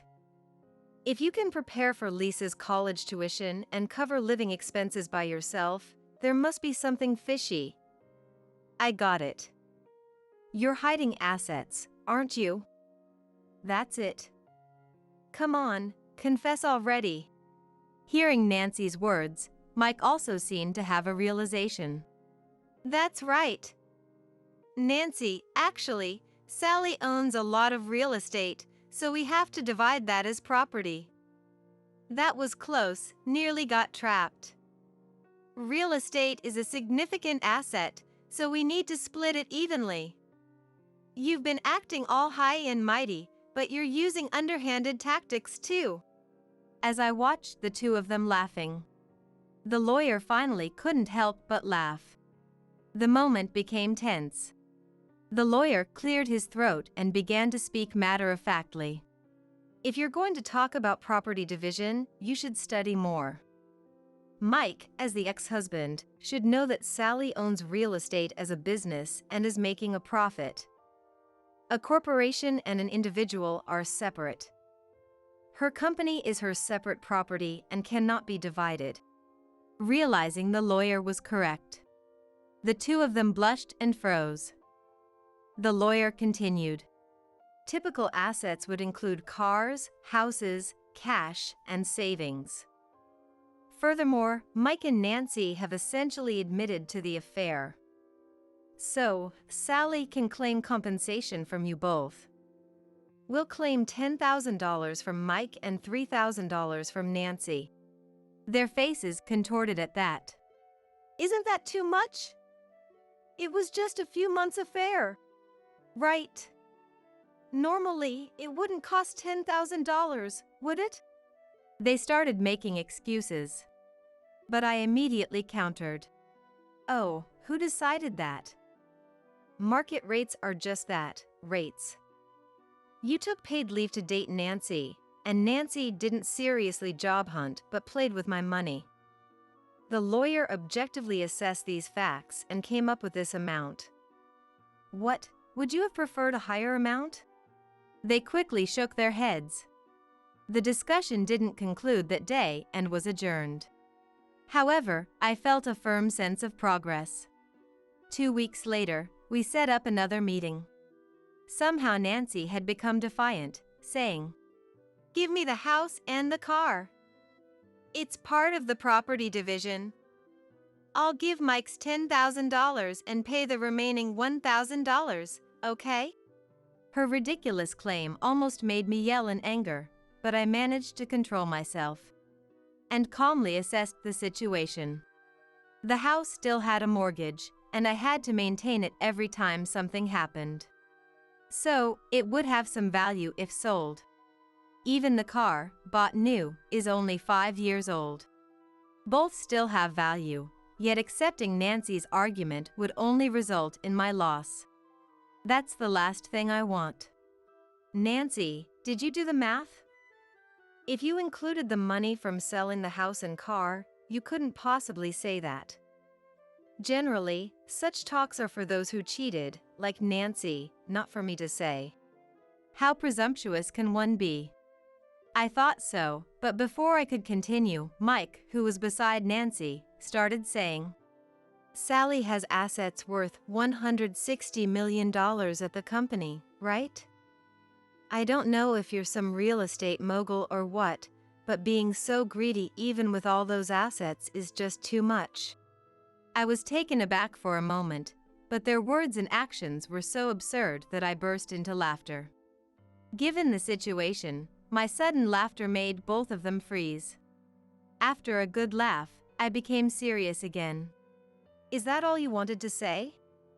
And why are you playing the victim? Greedy? I'd rather be greedy than give money to a man who cheats and abandons his daughter and to the worst sister who steals her brother-in-law. It's better for me to secure as much as possible for Lisa." The two of them flinched. As the lawyer said in our last meeting, if you want to use legal terms, you better study more. What on earth made Nancy think she could say that? I planned to shatter their schemes bit by bit. "Mike, the house is in my name, right? I know that, but we've lived together all this time." "So what? I took out a mortgage and bought it before we were married. No matter what you do, it's my property. The car was bought new, has no accidents or violations. If you want to take it, pay me half the appraisal value. That's the rule for property division." I own 2 cars. One is the new car we're discussing, and the other is a used compact car. But the latter would hardly be worth anything. "But the lawyer said, no, cars are part of the property division." Did Nancy just believe that without thinking? That's not what it meant. "Look, the lawyer was only talking about the main things that could be part of the property division, not that they will be in this case. The only things we need to divide between us are the $10,000 combining Mike's secret savings and my savings, and the 2 cars. That's all." Nancy knew nothing. Of course, Mike hadn't thought it through either, and this oversight put them back in a pinch. He seemed to ponder for a while but eventually became clueless and pleaded with me. "Please, just give us enough money to start a new life. I beg you." But he didn't seem remorseful. It just seemed like a plea to solve the immediate problem. Such shallow words are worthless to me. I answered with a heart of stone. "It seems like you wouldn't want to pay Lisa's child support anyway, so there's no room for compromise. Why should I worry about your living expenses?" Saying this clearly, the two of them signed the documents, realizing that nothing they said would make me agree. After the divorce and property division were settled, Nancy kept calling me persistently. "Hey! Why did Mike have so much debt? You were paying for the living expenses, right? Then what's the point of the debt? What's going on here?" She was screaming on the other side of the phone. I told her the plain facts while holding back a sigh. "Isn't it obvious by now? The fact that after over a decade, there was only about $1,000 in savings when it came out. Does having debt while having savings mean you took out a card loan for some big purchase or something? When I asked incredulously, Nancy earnestly explained the situation to the point of drawing back. Yes. He took out a $1,000 loan just to buy some nonsensical branded goods. And then the credit card payments turned out to be a huge mess because it was set to revolving payments without us knowing. This man, he's not just a problem debtor. How dare you push such a person onto me? Weren't you the one who stole him, Nancy? I retorted with a half smile, and Nancy fell silent. Mike had incurred debts without even me knowing. Now, after the fact, several dunning letters have arrived. He must have hidden them while with me, but became careless after changing addresses. Or perhaps, typical of Mike, he got caught up in his new life and forgot to hide them. Just figure it out yourselves, I said and hung up. Eventually, Mike called, complaining about the high taxes for the car he took and not expecting the vehicle registration renewal fees to be so high, stating the obvious. Maintaining a car costs this much, huh? It's tough, so can't you take it back? I refuse. I curtly declined, and he hung up, seemingly dejected. After that, he reached out through messages asking for help, but I warned. If you keep pestering me like this, I'll report you to the police for stalking. And then he stopped coming altogether. What lies ahead for them is probably a hell much worse than hell itself. Later on, it seems Mike and Nancy got divorced. Their marriage lasted only 3 months after divorcing me. Their plans must have been thrown into disarray the moment it was clear that the single-family home, in my name, was not subject to division. Starting a marriage while burdened with debt and compensation payments was never going to work. Their divorce proceedings were apparently even more contentious than with me. Nancy is someone who clings to money. Sell the new car. It's a waste to keep something like this. It'd be better to cash it in, right? I don't care about that money. Besides, I paid the compensation in full, so if we're divorcing, you need to pay me back. They were stuck in such trivial arguments, unable to divorce for a while. Eventually, they did divorce, but Mike chose to file for bankruptcy. Since the compensation was paid in full and recovered, it didn't affect me. However, he ended up unemployed, devoid of assets, and ultimately fell into homelessness. He couldn't take back quitting his job and left the company. His useless pride prevented him from applying for TANF. Now, he's likely living a miserable life, doing something akin to begging. Divine retribution caught up with Nancy. After stealing my husband and cheating, her 3-month marriage became widely known, and her social relationships collapsed. Naturally, she was disowned by her family and relatives. No company would want to hire someone like her, so her job search continues to be difficult. She might get hired as a part-timer, but with a terrible attitude of blaming others and not herself, she's quickly fired. The lawyer's words that TANF is for you became a reality, and now Nancy is desperately trying to receive TANF. But because she continues to hold on to anything that might be worth money, she hasn't been able to receive TANF and was evicted from her apartment, ending up like Mike. Trampling not only on my feelings but also on Lisa's, such punishment is only natural. Now, it's just the two of us living, but our days haven't changed much. Mike, who never did anything for Lisa yet always complained, telling her to study or go to a good university, is gone, and Lisa says she feels refreshed. And impressively, she was accepted into a national university. Seeing Lisa about to become a college student this fall, I am once again moved. Work keeps me very busy in a good way, and though I'm nearly 46, I'm still in good health. I think to myself that I must keep working harder.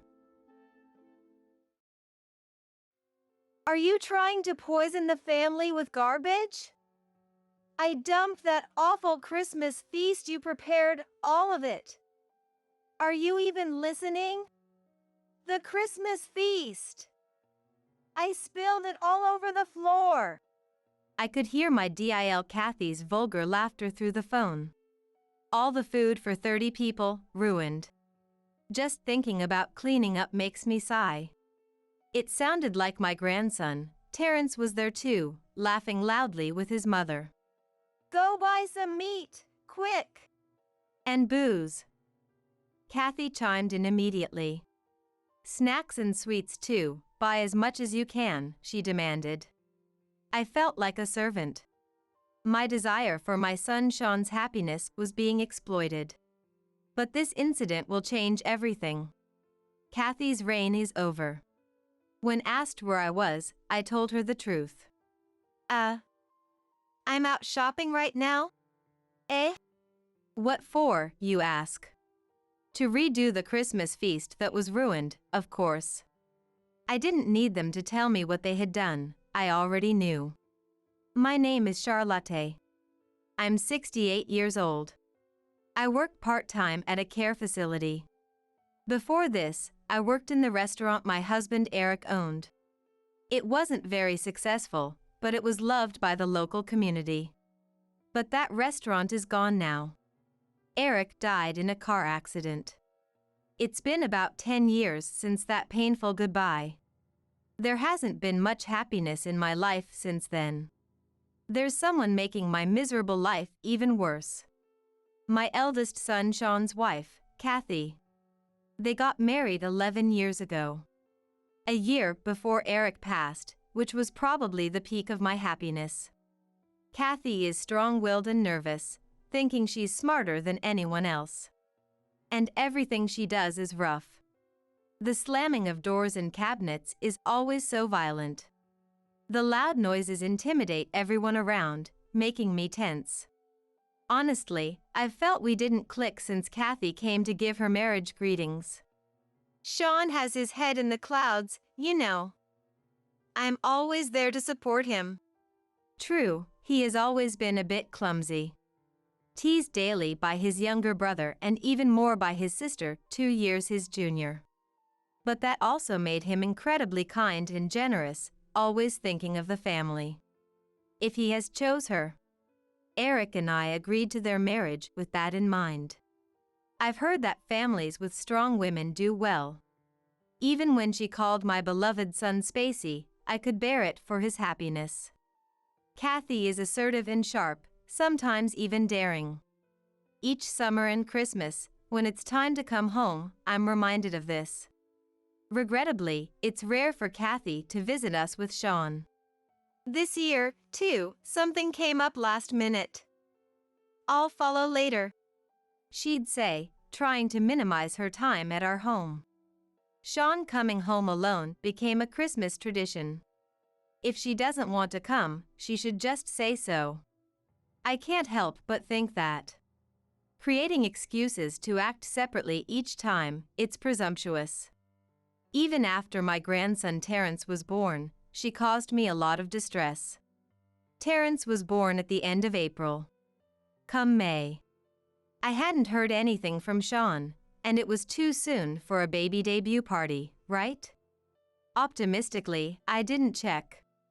But I later found out from Kathy that they'd already had the party. Huh? Didn't we tell you? Maybe you just forgot about it? She making excuses. I couldn't have forgotten something so important. I always take notes on everything. Kathy's parents came to the debut, and Terrence received gifts.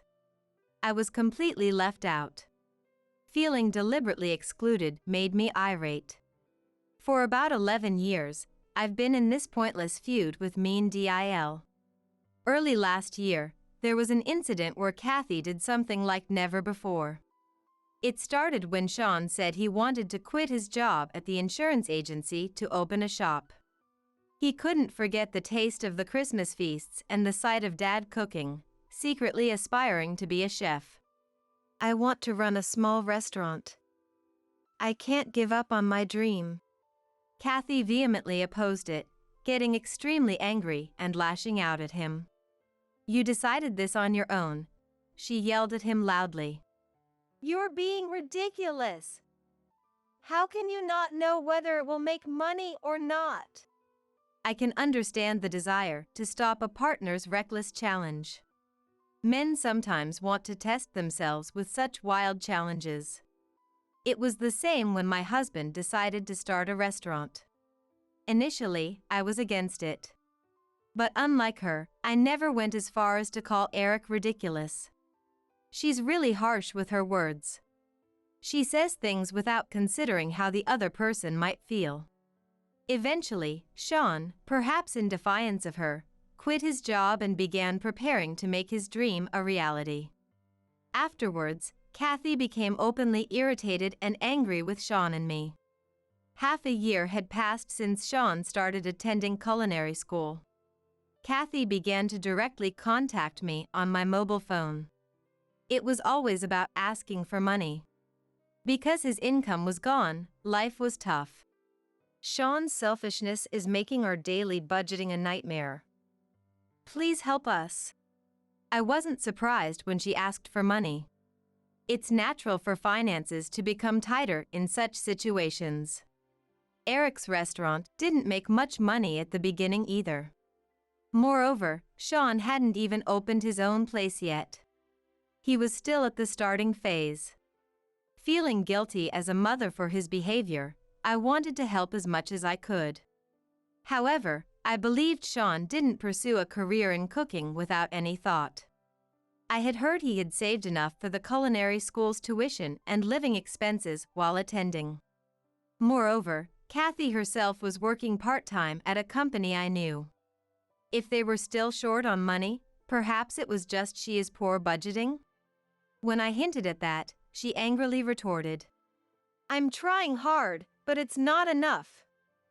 That's why I'm reluctantly asking for help. She raised her voice as if to say she expected me to understand that immediately.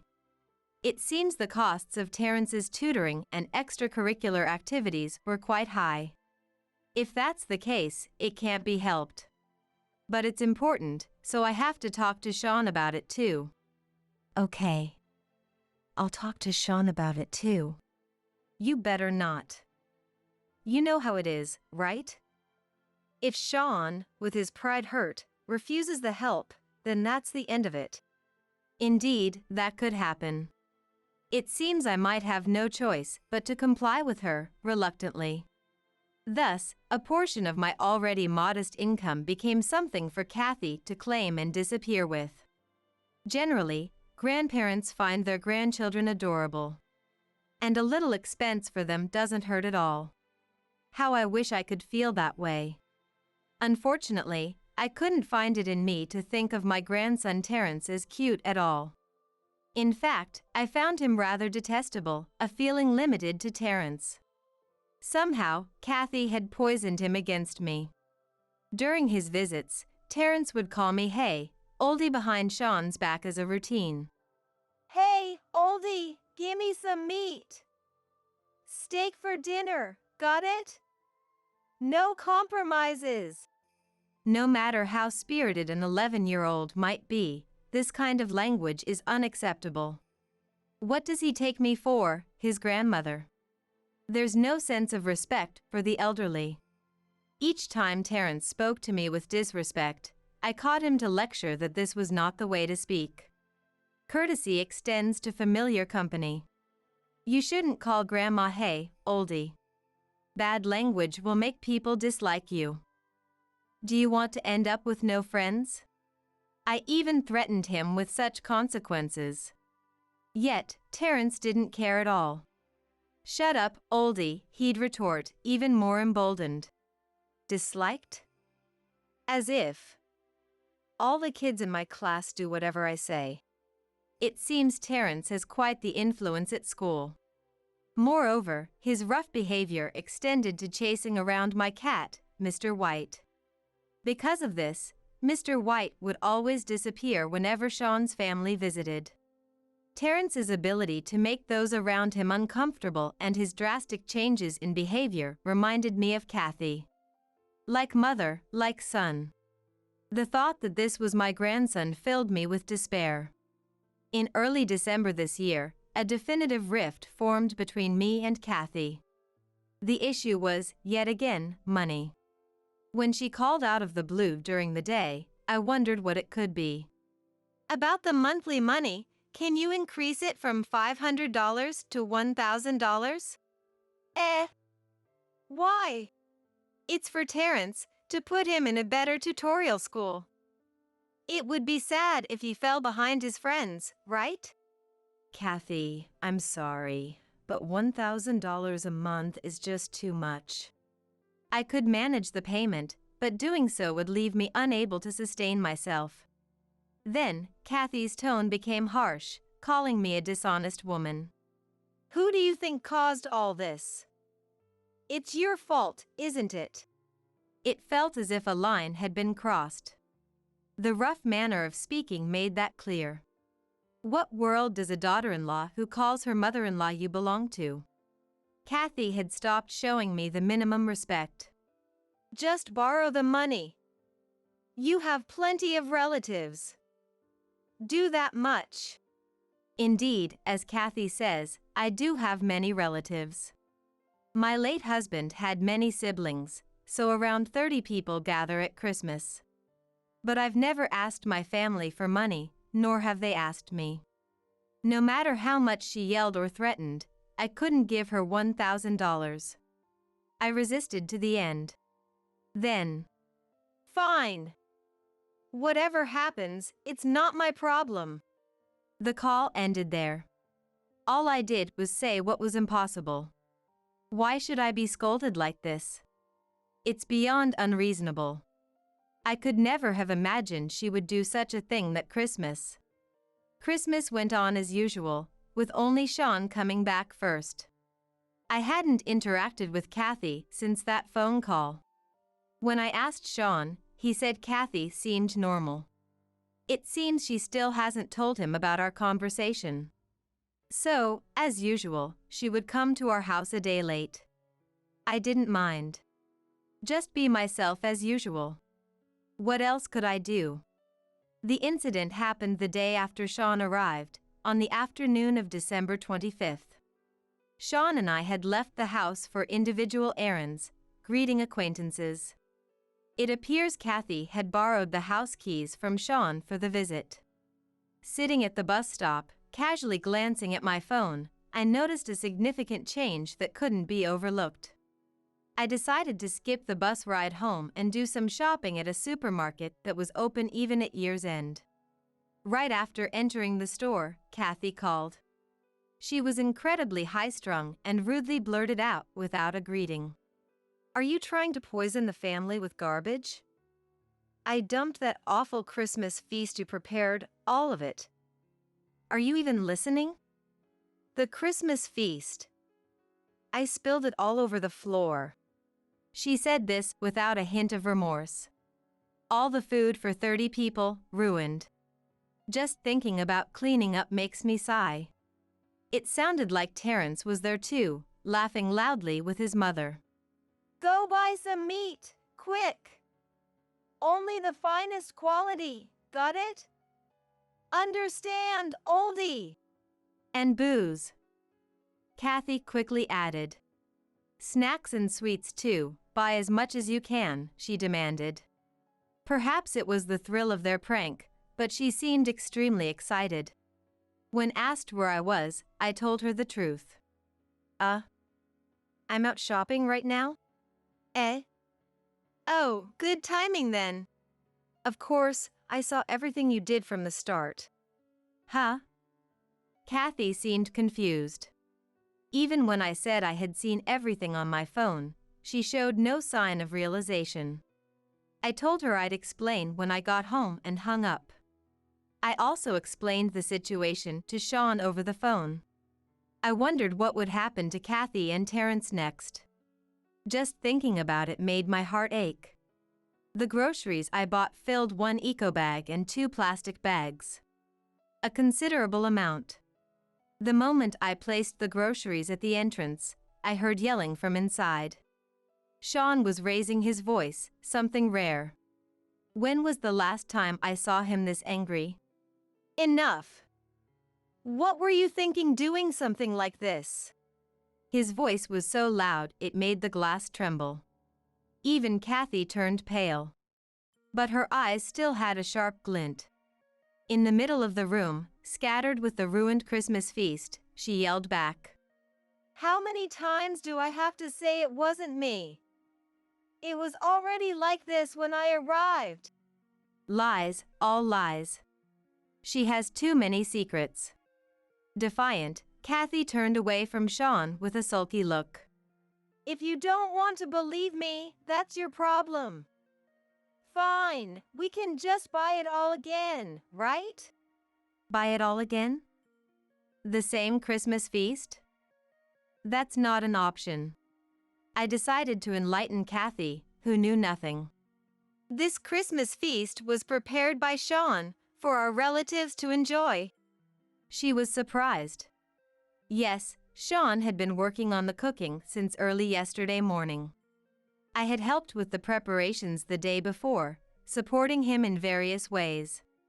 After all his effort as a chef, the feast for 30 people was finally ready.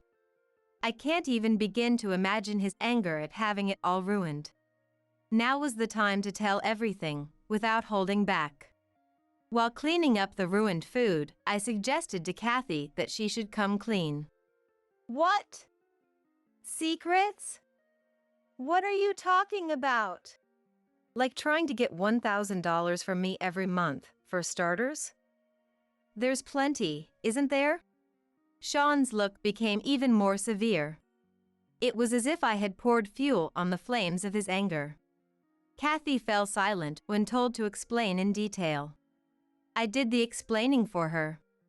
Since your income stopped, she has been making me give her $500 a month. Sean seemed quite shocked by this revelation. I'm sorry I kept this from you, I added, feeling remorseful. It was wrong of me to stay silent. I should have been honest with Sean from the start. Agreeing to her demands, thinking I was supporting my son's dream from the shadows, was my initial mistake. Enduring the depletion of my retirement funds when I think about it now seems absurd. Kathy's irrational behavior made it hard for me to make sound judgments.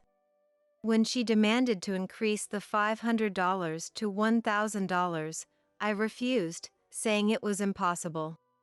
If you're short on cash, borrow from relatives, Kathy had said to me. The reason for asking for more assistance was to cover Terrence's tuition costs. The moment I heard that, Sean yelled, "You liar." It turned out Terrence wasn't attending any tutorial or lessons. Kathy was lying to extract money from me. It doesn't make sense. I had arranged for the living expenses, hadn't I? There was no need for her to request assistance. Tell me what you spent the money on. Sean's questioning was relentless. Kathy, perhaps realizing she couldn't escape the truth any longer, looked down. I've been silent, but I have debts. I've been using it to pay them off. Kathy had been engaging in online gambling without his knowledge. And she had borrowed a significant amount of money from acquaintances due to her addiction. The moment I heard this, I was shocked. To think my money was used for her debt repayment. How infuriating that was. I decided to keep revealing more. Are there more secrets? Come on, out with them. Like how you've been bad-mouthing me behind my back. Charlotte! Please, stop! Kathy, you and Terrence have been calling me an old hag together, haven't you? Terrence, who had been sitting in a corner, shrank under Sean's glare. I thought they might deny it, but this time they didn't. Maybe Kathy and Terrence realized their excuses would only make things worse. Good. I decided it was time to make Sean understand the pain I've been feeling. Especially Terrence, asking for oldie meat or old hag pocket money. Terrence turned visibly pale. I had no intention of sparing my grandson. No matter how tolerant I am, being called an oldie was infuriating. The frustration and sadness had been making me feel terrible all this time. And now, this debacle. It was not something I could just let go of. Terence, perhaps thinking only of saving himself, exclaimed, It's Mom's fault. She called Grandma an oldie all the time, so I thought it was okay to do the same. Hey! Terence, be quiet. You don't need to say anything more. But Terence's betrayal didn't stop there. He seemed to know exactly what his mother had been spending money on. As he was pressed for answers, he started revealing one secret after another. Mom's been sneaking off to bars. Places with men. Terence, stop it right now. Do you have any idea what you're doing? Kathy had been going to bars without telling Sean. Moreover, she had been paying him hush money, which amounted to $100 a month. Such behavior was beyond normal. What lengths would this appalling mother-son duo go to exceed my imagination? She visits to the bar were her special treat only on days Sean came home late. Leaving her elementary school-aged son with money and neglecting him to drink and mingle with men at bars. Not the behavior of a sane person. And Terence was no better. When asked how he used his allowance, he made an astonishing confession. He had been using the $100 he received each month to have his classmates do tasks for him. For small fees like $1 or $2, he had them do his homework, clean, and more. The reason Terence could do whatever he wanted at school was due to his excessive allowance. You think you can treat your school and classmates like that? Shame on you. Sean's anger, turning his face red, was justified. What parent wouldn't be enraged to learn their child was engaging in such cunning behavior? Terence, scolded by his father, sat down and burst into tears. A pitiful sight indeed. Even the usually assertive Kathy was tearful this time. Despite it being in her best interest to back down, Kathy attempted to defend her position until the very end. She insisted that she and Terence were not responsible for ruining the Christmas feast. We found it already ruined when we arrived. It must have been that cat that's always around. Please, you have to believe me. What are you talking about? You called me, remember? Do you recall the awful things you said? Something about feeding the family garbage, wasn't it? It was just a joke, a small one. I didn't want to hear excuses. I showed Kathy my mobile phone screen, which displayed a video. The camera captured our current living room from a corner, providing an overview of the entire scene. It recorded Kathy and Terence carelessly knocking down the neatly arranged Christmas feast, laughing rudely throughout the ordeal, with the audio capturing every word. Hearing Kathy and Terence's harsh words, Sean looked up, appalled. What do you think you're doing with food? And to speak such vile words towards Mom, that's just too much. What? Why? Is this some kind of secret recording? How does this video even exist? It's a pet surveillance camera. We've installed them all around the house. Every time the eldest son's family visits, our cat, Mr. White, hides away. To keep track of him and what he's doing, I installed these surveillance cameras. I happened to check the footage while I was out, and to my surprise, caught Kathy and Terence in the act. Imagine my shock when I saw them start knocking the dishes over. After that, I immediately headed to the supermarket to buy ingredients so Sean could prepare a new meal. That's when Kathy called me, hurling insults in an excited state. Sorry, but our Mr. White is too gentle for such mischief. To try and blame a speechless cat for your actions, Kathy, you really are the worst. Kathy was speechless, looking down. They probably came up with the prank upon finding the house empty. And as they began knocking down a few of the Christmas dishes, they got carried away and ended up ruining everything. To mistreat food just to spite me, their mother-in-law, alongside a child. While tales of difficult daughters-in-law are common, ours seems to be particularly egregious, possibly ranking among the worst. The shock of the video evidence appeared to have a profound impact. She became notably subdued. She started to apologize, but her excuses were mainly about her own stress, trying to deflect blame. Not wanting to hear it, I instructed her and Terence to clean up the Christmas feast. There was still a bit of time before the relatives arrived. I had purchased as many ingredients as I could. When I indicated it was time to head to the kitchen, Sean nodded deeply and followed. Preparing the food would take a considerable amount of time. There were ingredients that needed days of preparation. Since such elaborate dishes were now impossible, we decided to make quicker meals instead. We can probably make a salad, roast beef, grilled chicken, and perhaps a soup in a short time. Yeah, I'll also try making some unique dishes with the other ingredients. I stood in the kitchen alongside Sean. Indeed, Sean's training at culinary school was evident. I was captivated by his efficiency and organization, which reminded me of the nostalgic times cooking with my late husband. Given his desire to open a restaurant, his culinary skills were truly impressive. He created a beautifully colorful marinated dish with bell peppers and seafood, arranged salads elegantly, topped scallops with roe and lemon, and prepared a sautéed salmon. Any restaurant he decides to open will surely be successful. I'm confident of that. While Sean and I were cooking together, Kathy was cleaning up with Terence. I wonder how she felt watching our well-coordinated efforts.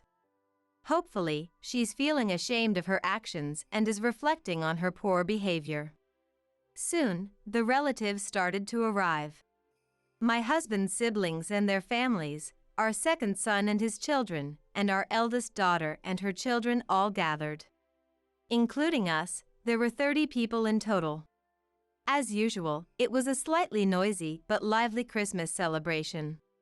The relatives quickly noticed the stained seats. Given his desire to open a restaurant, his culinary skills were indeed significant. When asked why, I spilled everything about Kathy's misdeeds. Kathy and Terence ruined it all. Really, what were they thinking? When I showed them the video on my mobile phone, all the relatives sighed together. Everyone looked at Kathy with a look of dismay. I'm so sorry. Why don't you explain more clearly in front of everyone why you did such a thing? Well, you hated me so much, didn't you? That's why you wanted to annoy me, right? It's okay to say it now. I'm sorry. Really, I'm truly sorry. Kathy hung her head, looking uncomfortable. She repeated words of remorse several times after. What a miserable sight. Terence, for his part, was being excluded by the children of the relatives and was on the verge of tears. Children can sometimes be cruel. When it comes to punishing wrongdoers, they show no mercy. During the Christmas party, Kathy and Terence were marginalized. Not even Sean would engage with them. By mid-February, Sean and Kathy divorced. It was revealed that Kathy had been having an affair with her boss. The affair seemed to have lasted for years, with the other man's wife possessing numerous pieces of evidence. The affair was exposed after solid, incontrovertible evidence was gathered through discussions with lawyers. She tried various excuses, saying it was just once or that she was lonely. But Sean didn't listen. He probably thought her words weren't worth hearing. If I were in his place, I would have done the same. There's no reason to engage with someone like that. As a result, Kathy, with Terence in tow, had to start a new life elsewhere. After divorcing Sean, Kathy was sued for a substantial amount in divorce settlements by her affair partner's wife. Once, she called me, asking for help in reconciling with Sean. Charlotte, please, I beg you. Help me and Terrence. Sean won't even answer my calls anymore. This is too much. Please. You ended up in this situation because of what you did. To say this is too much takes some nerve. Aren't you ashamed? A rude, shameless woman who cheated has no right to pretend to be a good person now. I cut her off, ended the call, and blocked her number. About a year has passed since the divorce. Kathy still occasionally sends texts or calls Sean. The content is always the same. Regret for her actions and words of wanting to start over. Of course, she also asks for money as well. Typically, she tries to evoke pity by mentioning Terrence. Please, not for me, but help Terrence. He's completely isolated at school now. He used to be so popular. Indeed. Terrence was popular. But that popularity was bought with excessive pocket money. Now in debt and broke, Kathy can no longer afford to give him any allowance. It could be said that Terrence's downfall is, in a way, due to Kathy's actions. Sean knows this and has been stern, insisting on reflection and not providing any assistance. Kathy now has 2 jobs. A cleaner and a part-time employee at a grocery store. According to what Sean has told me, it seems she's also doing some sort of piecework, similar to a side job. She has to work relentlessly, sacrificing even her sleep, just to make ends meet. Going forward, Terrence will need even more money. But she doesn't have the means to provide for that. It's possible Terrence might have to drop out and start working. Due to his parents' failure. I wonder how he feels about falling into such a situation. Probably, he'll end up resenting his mother, who caused this. After all, he's inherited Kathy's volatile temperament. In the future, Terrence is likely to become troubled. He might end up ruining his relationship with his mother, those around him, and even his connection to society. Becoming a delinquent, teaming up with similar companions, causing even more trouble for his mother and those close to him. When that happens, Kathy will have to face the reality of her actions. Thinking, what foolish things have I done? If only I had left the Christmas feast alone. Eventually, she may find herself unable to love her wayward son, leading to further family breakdown. Such a painful and lamentable future is easy to imagine. Of course, it's all her doing. 2 years after the divorce, Sean successfully opened his own store. Now, I'm living as one of the employees there, helping my son. Running a restaurant is challenging, where being delicious is just the starting point. What comes next is crucial. To keep the business profitable, utilizing social media, training staff, and developing new customers are essential. Fortunately, he has the motivation and persistence his father left him, along with some recognition. The restaurant that had closed after the owner's death has been revived in his son's hands. Such rumors have sparked interest, and thanks to that, the shop is thriving. We're kept busy every day. I hope to continue increasing sales smoothly and provide peace of mind to my husband in heaven. If he had continued to be married to Kathy, could he have focused on the shop this much? I think not. Her sarcasm and violence would have worn him down. In that sense, perhaps the divorce was for the best. I owe a debt of gratitude to the Christmas feast that was sacrificed that day. As long as my health permits, I plan to support his store. I may not be the poster girl, but I aim to greet each customer with the fullest smile I can muster every day.